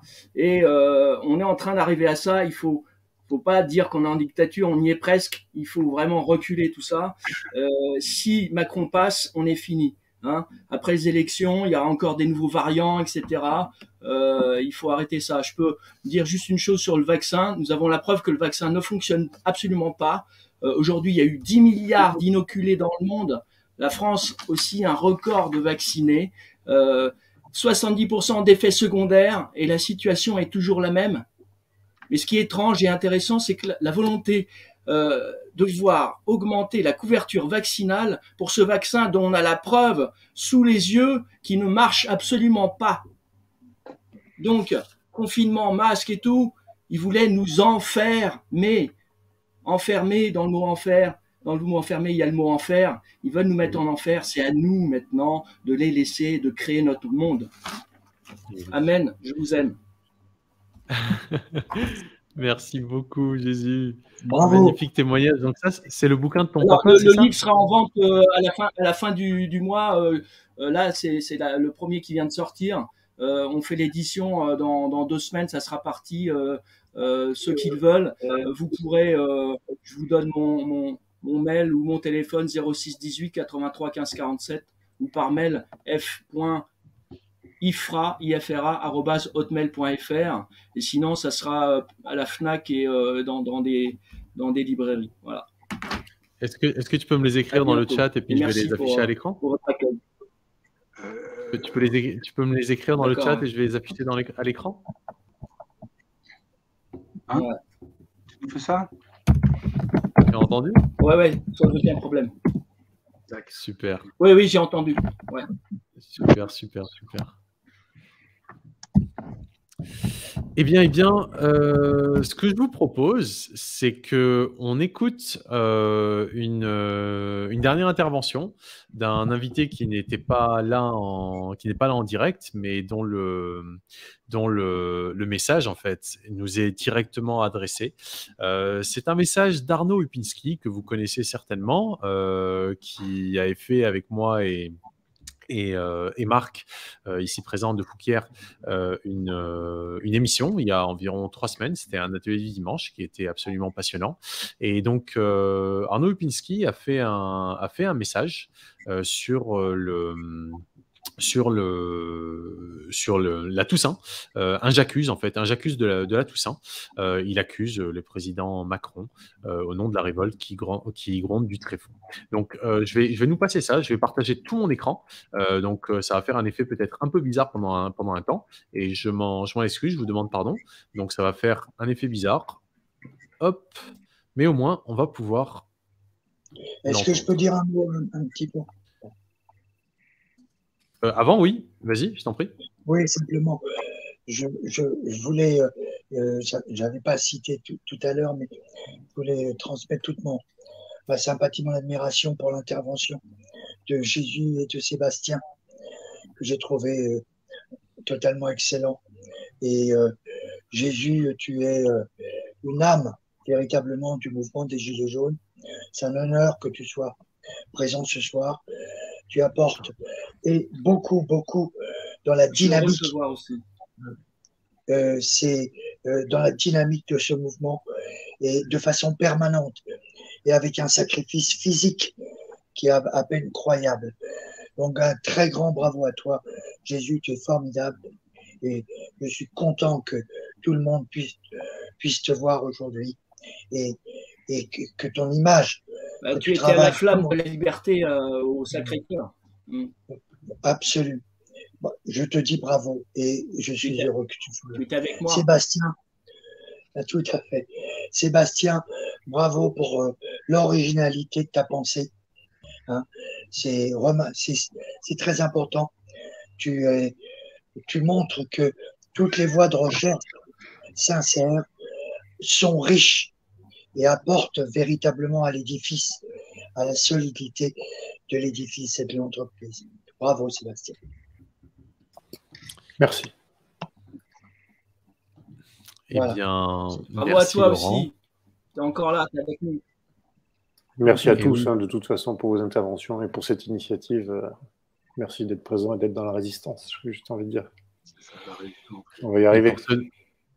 Et pour ceux qui se demandent la chaîne de Sébastien, la voici donc, c'est crowdbunker.com/@la-vérité-en-marche. Et puis pour les coordonnées de Jésus, vous les avez vues s'afficher à l'écran, je vous les réafficherai à nouveau. Et pour l'heure, je vous propose qu'on écoute la vidéo. On aura encore quelques minutes à la fin de la vidéo qu'on pourra encore reprendre pour repartager quelque chose. On va essayer de ne pas faire trop long. Mais je pense qu'on va avoir droit à une autre surprise en fin de soirée. Mais pour l'heure, je nous invite à écouter la vidéo d'Arnaud Upinski.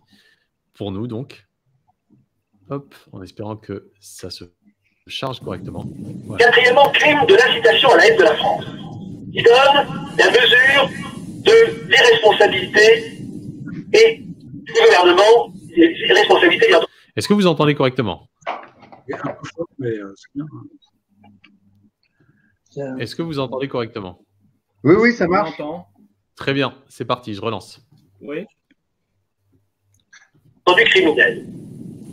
C'est celui du comble de la déraison. Le président Macron proclamant un droit au blasphème de Mahomet, incitant la haine de la France et au terrorisme islamiste de la tête coupée.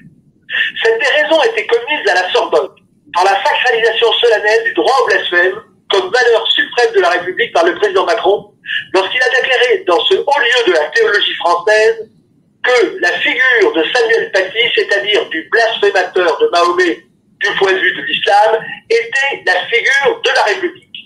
Rien que ça. À l'appui de cette sacralisation inouïe de la figure du blasphémateur par la phrase « Samuel Paty est devenu le visage de la République », la phrase du persistécine de Macron qui a mis le feu aux poudres en Orient et « Nous défendons la liberté que vous enseignez si bien », c'est ce qu'il disait à Samuel Paty, à la Sorbonne, et nous porterons haut la laïcité. Nous ne renoncerons pas aux caricatures, c'est la phrase incendiaire, au dessin, même si d'autres reculent.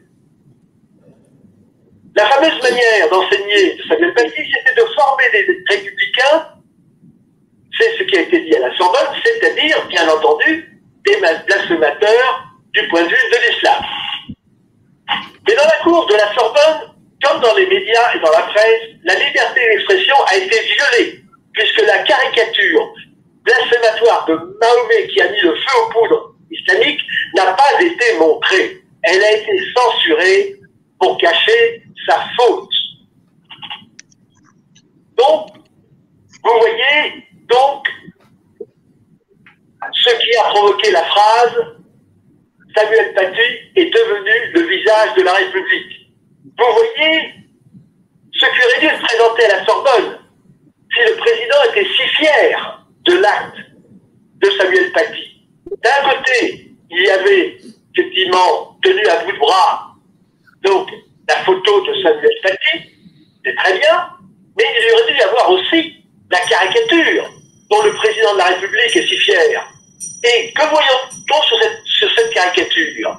Eh bien, nous voyons donc un dessin de Mahomet en position de prière, donc islamique, avec de dos, donc nous voyons son postérieur, avec une étoile jaune à 5 branches, et au-dessus il y a marqué Mahomet, une étoile est née. Vous voyez l'intelligence de cette caricature, et sous cette étoile, vous voyez les parties génitales de Mahomet qui pendent. Donc, rappelons la phrase du président, nous rappellerons que nos libertés ne tiennent que par la fin de la haine et de la violence, par le respect de l'autre. Voilà ce que le président Macron appelle le respect de l'autre. C'est de présenter Mahomet, qui est l'autre, dans cette position totalement dégradante, vulgaire et obscène. Et rappelons sa phrase, nous ne renoncerons pas aux candidatures, au destin, même si d'autres reculent. Eh bien, le président Macron a déjà reculé puisqu'il était prévu pour la rentrée scolaire de demain de présenter ses caricatures. Et il n'y aura plus que 2 minutes de silence. C'est le silence de la honte. Bon. Bilan de la provocation déjà de président Macron à la Sorbonne, notamment les 3 morts de Nice il y a 3 jours, dont il est responsable par des propos irresponsables. Rappel des faits. Donc, le 7 octobre dernier, jour anniversaire de la décapitalisation de la reine Marie-Antoinette, il faut bien rappeler que l'acte fondateur de la Première République, c'est la décapitation du roi Louis XVI.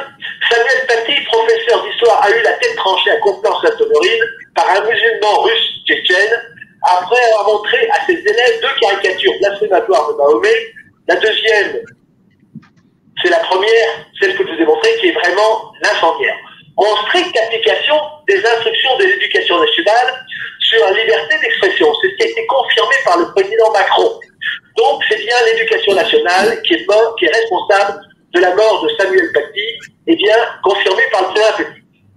Alors, ce qu'il faut dire, c'est que il faut parler de la caricature et de la plainte qu'elle a provoquée. La phrase qui est à l'origine de tout, c'est « Il a montré un homme tout nu en leur disant est arrivé. Et vous voyez là, à gauche, donc toujours, donc la caricature, et vous pouvez lire à droite le fait que cette caricature avait une histoire et qui avait déjà provoqué des violences et des morts. Et pourquoi le jeudi 8 octobre, donc 8 jours avant donc la décapitation de Samuel Paty, Prime C, n'est-ce pas, il n'y a pas son nom, porte plainte pour diffamation d'images pornographiques. Donc c'est à juste titre que cette plainte a été portée. Alors, comment qualifier la faute de Samuel Paty et du président Macron? Il faut savoir qu'un blasphème, c'est ce qui s'attaque à la divinité, à la religion, au sacré, ou même à ce que certains estiment respectable. Alors, les fautes de Samuel Paty, donc avalisées par le président Macron, ce qui est tout à fait impensable, c'est une faute de jugement contre la bienséance et le respect de la pudeur due aux élèves de 4e. Sur les valeurs de la France, on ne montre pas à des élèves de 4e une telle image. C'est une faute pénale. C'est une image pornographique que Samuel Paty n'aurait pas dû montrer à ses élèves. C'est une autre faute pénale par diffamation et outrage à l'égard d'un mort. La législation protège, évidemment, le respect dû à un mort. Mahomet était un homme qui devait bénéficier du respect de l'autre, dont parle le président Macron, et du respect dû à l'égard d'un mort. C'est une faute de diffamation religieuse. C'est un viol du droit des gens, des droits naturels imprescriptibles et sacrés de l'homme reconnus par de la Déclaration des droits de l'homme de 1789, établie, je tiens à le préciser, en présence et sous les auspices de l'être suprême, c'est-à-dire de Dieu garantissant le respect du sacré. Il faut relire, nous le verrons, donc la présentation des droits de l'homme, qui sont jamais enseignés à l'école, c'est-à-dire qu'on enseigne plus blasphème, mais jamais à lire la Déclaration des droits de l'homme. Qui sont ensuite la 5e faute de Samuel Paty et du président est contre la Constitution de la 5e République, garantissant dans son article 1 le respect de toutes les croyances. Donc, outrager, disons, l'image d'un mort, ce n'est pas respecter toutes les croyances. Donc, lorsque le président Macron tient la déclaration suivante, il fait une fausse déclaration lorsqu'il dit « Samuel Paty fut la victime de la conspiration, bien conspiration, funeste, de la bêtise, du mensonge, de l'amalgame, de la haine de l'autre, de la haine, ce qui est profondément, existentiellement nous-mêmes. » Donc on peut dire qu'il parle pour lui-même, finalement. C'est auto-accusatoire. Il n'est pas mort pour ces raisons, il est mort pour les 5 fautes, enfin, pour avoir fait les fautes que je viens d'énumérer. Donc, nous assistons à la censure de la caricature en cause par le président Macron, par les médias, et des 5 fautes commises par le président Macron, qui se réclame de la liberté d'expression, au droit au blasphème, mais pas à la vérité. C'est-à-dire que le droit à la liberté d'expression, ce n'est pas le droit de la vérité, c'est le droit de montrer de telles obscénités. Quelle honte, quel déshonneur, quelle ignominie. Donc la phrase incendiaire, donc, c'est « nous défendrons la liberté », etc. Nous ne renoncerons pas aux caricatures telles que celles que vous voyez. Alors, la conclusion de ce crime de l'incitation à la haine de la France, à la Sorbonne, parce que le président Macron est à l'origine, il a cherché aujourd'hui à se débattre avec ces formulations que vous connaissez bien, et qui sont totalement inopérantes. Donc c'est bien le crime de l'incitation à la haine de la France à la Sorbonne. Comment peut-on conclure? Le président Macron a-t-il perdu la tête? Face à l'islamisme radical, faire du droit au blasphème la valeur suprême de la République, n'est-il pas une folie suicidaire, j'allais dire une honte pour la République? N'est-ce pas crier à la face de l'islam radical, pour que vive l'islam, il faut que meure la République? Le droit au blasphème, consacré valeur suprême de la République par le président Macron, c'est le viol des valeurs universelles de l'humanité, des droits naturels inalienables et sacrés de l'homme. 1789. Alors, comment mettre un terme à ce plus grand crime de l'histoire de France? Français, c'est par le fait et par le droit, par sa mise en procès, pour faire justice d'un tel crime. C'est par le moyen que le bloc constitutionnel de la 5e République vous donne de vous faire respecter du président de la République par le rappel à la loi.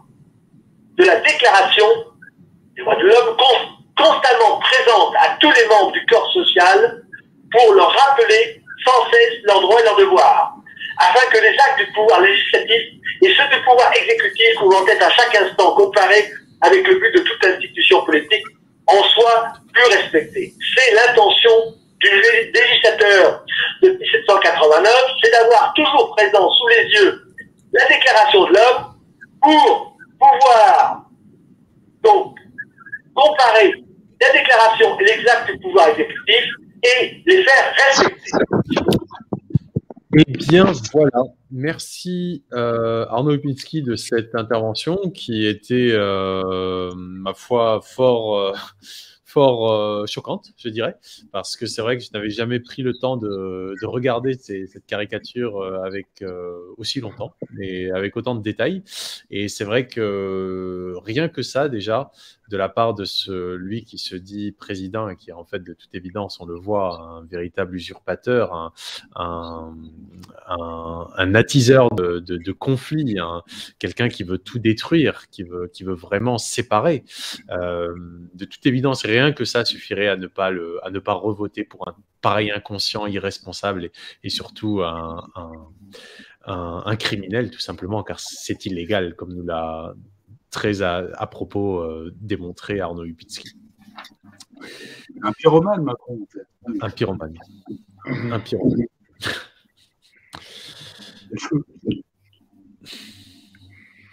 Que dire de plus à ce sujet, si ce n'est que souhaitons-lui bon vent et qu'on passe à autre chose. Voilà. François, tu voulais dire quelque chose, François?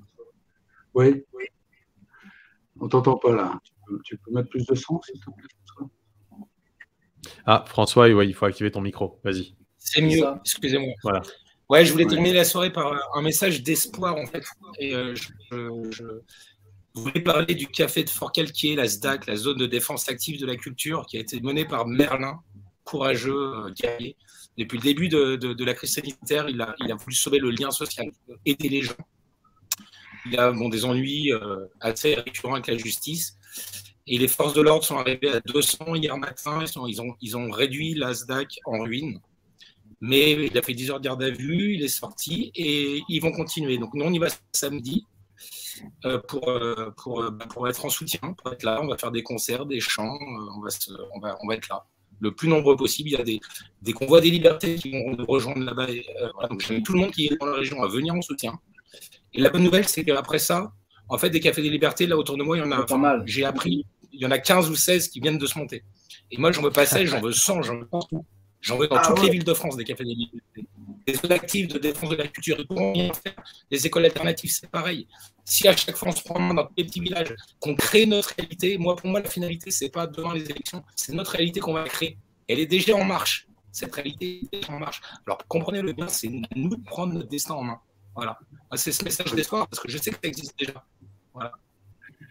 François, est-ce que tu as un lien à nous mettre sur le chat par rapport à ça? Du Café des Libertés. On t'a pas très bien entendu. Le son n'est pas très bon. Hein? Ah, pardon. Là, tu parles de la SDAC, ZDAC de Fort-Calquier. Fort-Calquier. En fait, elle a été rasée, donc du coup. Ouais. Qui s'est occupé qui a créé cette zone? Il s'appelle Merlin. Voilà, je ne le connais pas personnellement. Je lui rends hommage parce que c'est Merlin Longuet. Longuet, merci. Tu peux mieux en parler. Merlin Longuet, en fait, qui est un jeune homme qui, avec son papa, ont été arrêtés, emmenés en garde à vue parce qu'ils animaient une SDAC, une zone de développement active de la culture. Et donc, c'était hébergé donc, à Fort-Calquier. Et ça a été détruit en l'espace de quelques heures par du coup les forces de l'ordre Parfait. qui sont venus du coup les détruire l'ensemble alors qu'il y avait un magnifique café, il y avait plein d'activités culturelles, il y avait des enfants, des parents, voilà quoi, des familles dans le besoin qui avaient besoin du coup d'un endroit. Il y avait même des gens qui habitaient dessus, donc ils ont juste détruit tout ça et voilà ce qu'il en reste. C'était un magnifique lieu. Si vous tapez Café des Libertés Merlin certainement sur Crowdbunker, parce qu'à mon avis sur YouTube ça a été un peu censuré. Et vous verrez plein de vidéos où on voit ce que font ces gens, notamment avec les mamans louves, avec les papas loups. C'était un lieu de culture, un lieu de vie. Et donc, ils sont venus et ils ont détruit tout ça. Et ils ont emmené Merlin Longuet avec son père en garde à vue. Donc, je n'ai pas eu de nouvelles du coup depuis... C'était avant-hier en fait, c'était le 5 avril, François. Je n'ai pas pris de nouvelles, j'ai pas pris le temps parce que j'étais un peu occupé malheureusement, mais je ne sais pas du coup où il en est actuellement. Est-ce qu'ils sont sortis, est-ce qu'ils sont en sécurité ou est-ce qu'ils sont toujours embêtés? Et voilà la dernière surprise de la soirée. Bonsoir Chloé. Coucou Sam. Sébastien. Salut. Coucou Sébastien. Salut tout le monde. Bonsoir Chloé. Je vais finir l'info en question. Donc, je vous avais promis une dernière surprise peut-être pour la soirée. Elle est arrivée car l'info en question, et c'était la dernière de l'info en question. Ça fait 1 an et demi, je pense. Voilà. Ouais. Comment ça s'est passé cette dernière, Chloé? Super émouvant. C'est très, très, très, très émouvant. C'était génial. Ouais. Vous parlez de quelle fin? Toutes les merveilleuses choses ont une fin, mais c'est une fin peut-être temporaire, on ne sait pas. Mais pour l'instant, en tout cas, on avait besoin de faire une pause. On est carrément en plein écran, là, ça y est. Ouais, ouais. On ne vous voit plus, là. Ça me revient. C'est quoi la conclusion? Alors, on vote Macron, c'est ça? Absolument. C'est ça, ok, d'accord. Inversion des valeurs, tout ça. On a mis le roi des cons avec ça. Ah oui, le roi des cons. On va vous jouer un petit morceau, un petit passage du roi des cons. Tu fais bien de me rappeler. Je t'avoue qu'avec toutes les choses auxquelles j'ai essayé de penser, j'en ai oublié un paquet. J'ai oublié le roi des cons. Et le roi des cons, c'est pas lui qui nous importe, mais c'est ceux en fait qui le prennent pour un con. Parce que finalement, il n'a son pouvoir que parce que nous le lui accordons. Nous lui accordons en fait de la crédibilité, mais en fait, c'est juste le roi des cons. Et donc, autant se marrer de lui. Et je vais vous passer donc ce morceau qui a été écrit et édité par une chanteuse, Caroline Legrand Assaya et son chéri, qui ont donc rendu cet hommage au roi des cons. Et nous sommes un certain nombre à avoir participé donc à la caricature de ce roi des cons. Moi, je vous avoue que mes talents de chanteur ne seront pas loués, ne seront jamais cités comme un exemple. Mais voilà, on a tous fait de notre mieux. Allez, c'est parti. Oui.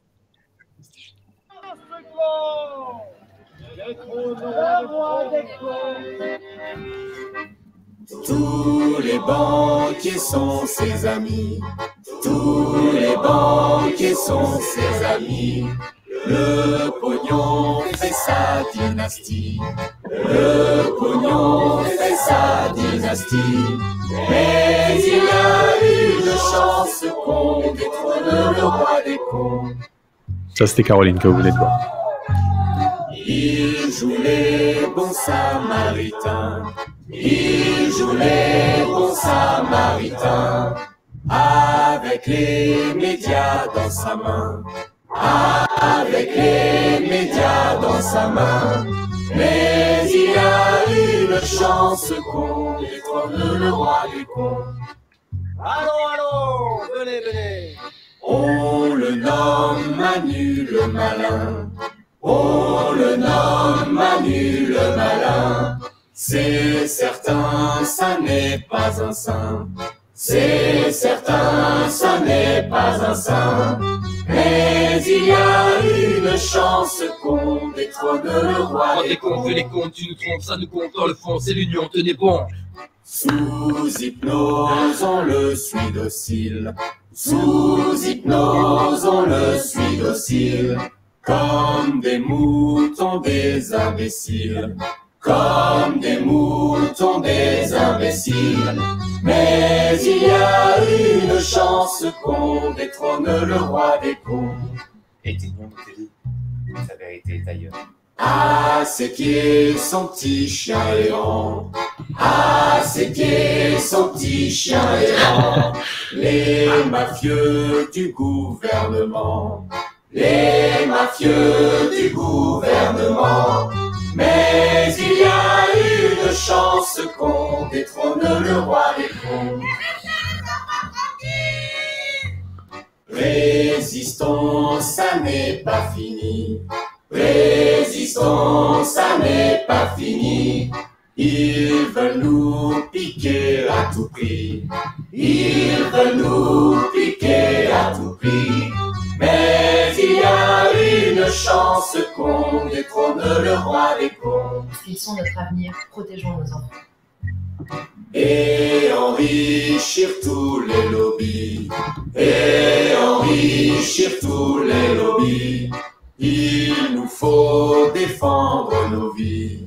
Il nous faut défendre nos vies.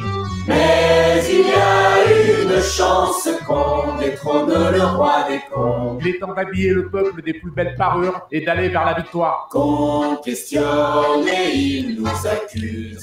Qu'on questionne et il nous accuse. Ils divisent règne grâce à leur ruse. Ils divisent règne grâce à leur ruse. Mais il y a une chance qu'on détrône le roi des cons. Ne doutons pas un seul instant de notre pouvoir individuel et faisons chacun notre part. Le meilleur. L'autorité, ils abusent. De l'autorité, ils abusent. De nos libertés, ils s'amusent. De nos libertés, ils s'amusent. Mais il y a une chance qu'on détrône le roi des cons. La liberté est en chacun de nous, ne l'oublions pas. Leurs mensonges sont le vrai fléau. Leurs mensonges sont le vrai fléau. La censure fait froid dans le dos. La censure fait froid dans le dos.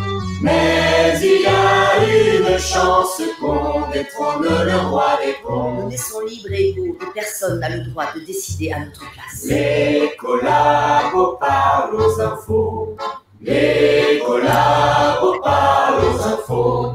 Et les moutons tremblent à nouveau. Et les moutons tremblent à nouveau.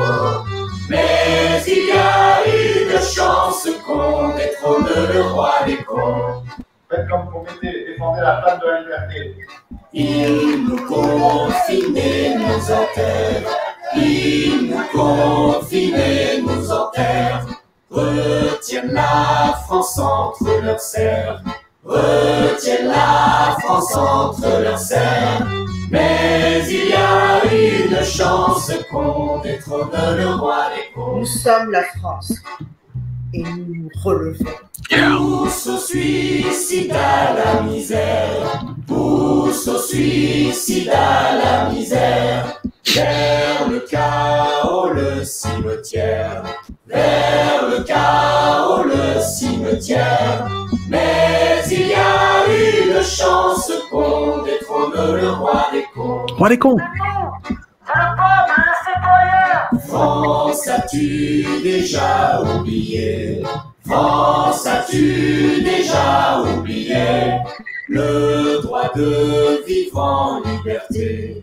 Le droit de vivre en liberté.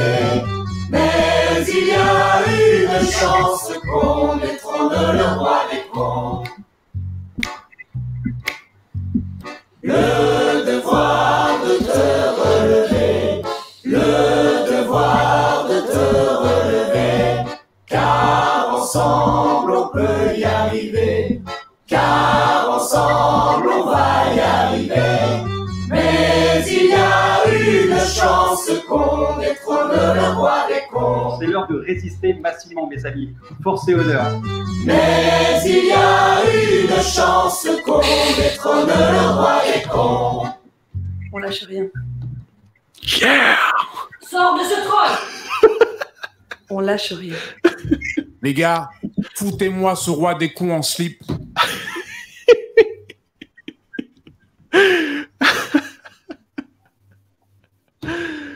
Ouais, Voilà, voilà. Bravo. Voilà ce qui se passe quand des êtres humains se réunissent autour de leur intérêt en commun. Et les Français, ce qui nous réunit, c'est la franchise, c'est la sincérité, c'est la vérité. Et la vérité, c'est que ce roi des cons n'a rien à faire dans nos vies. Ça en est fini pour lui. À nous de décider de la direction dans laquelle on veut aller. Et ce n'est pas lui qui va nous apprendre à vivre, mais plutôt nous qui allons lui apprendre ce qu'est la vie. Donc merci à tous d'avoir été là. Merci Chloé d'être passée malgré les 4 heures là, que tu viens de te prendre dans les dents. 4 heures 3h30, 3h30. 3h30, c'est pas mal.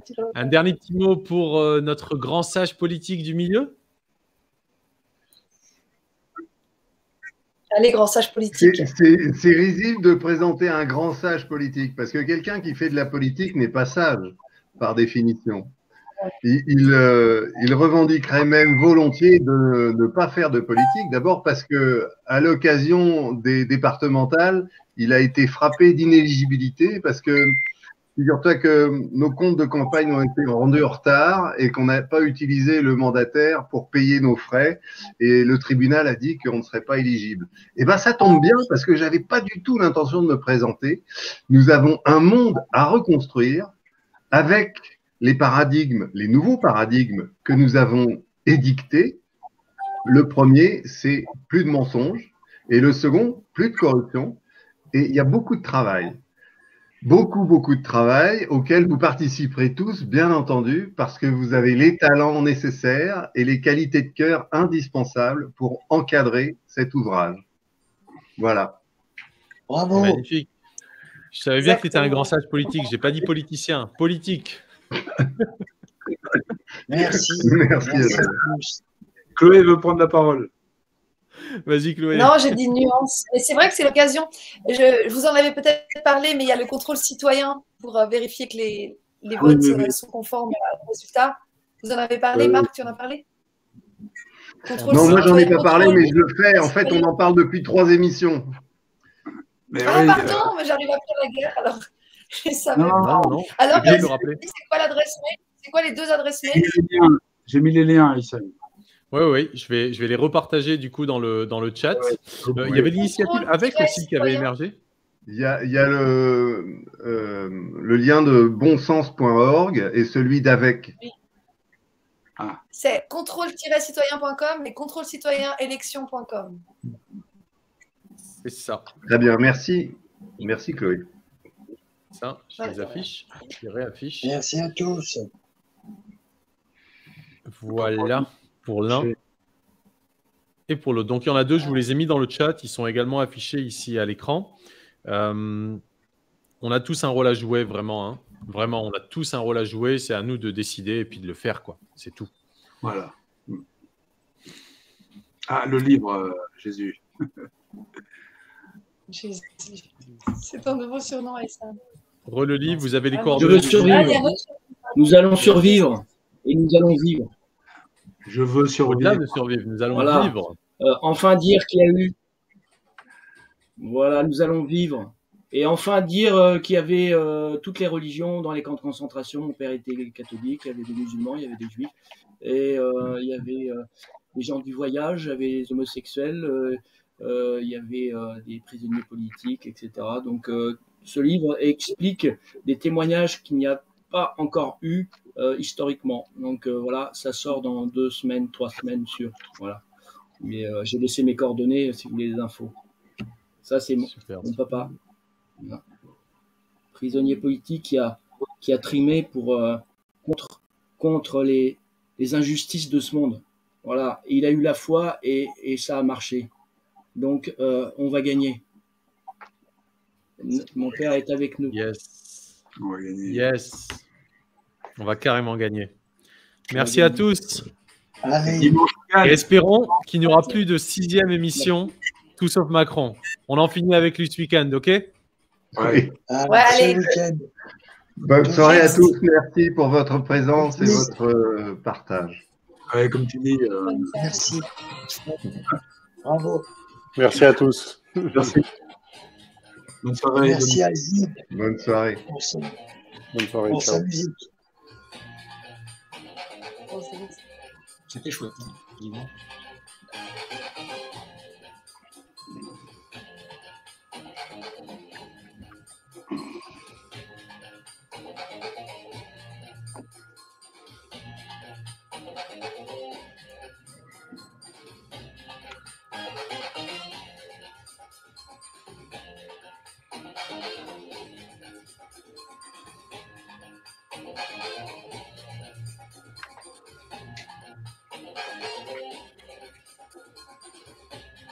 Manu.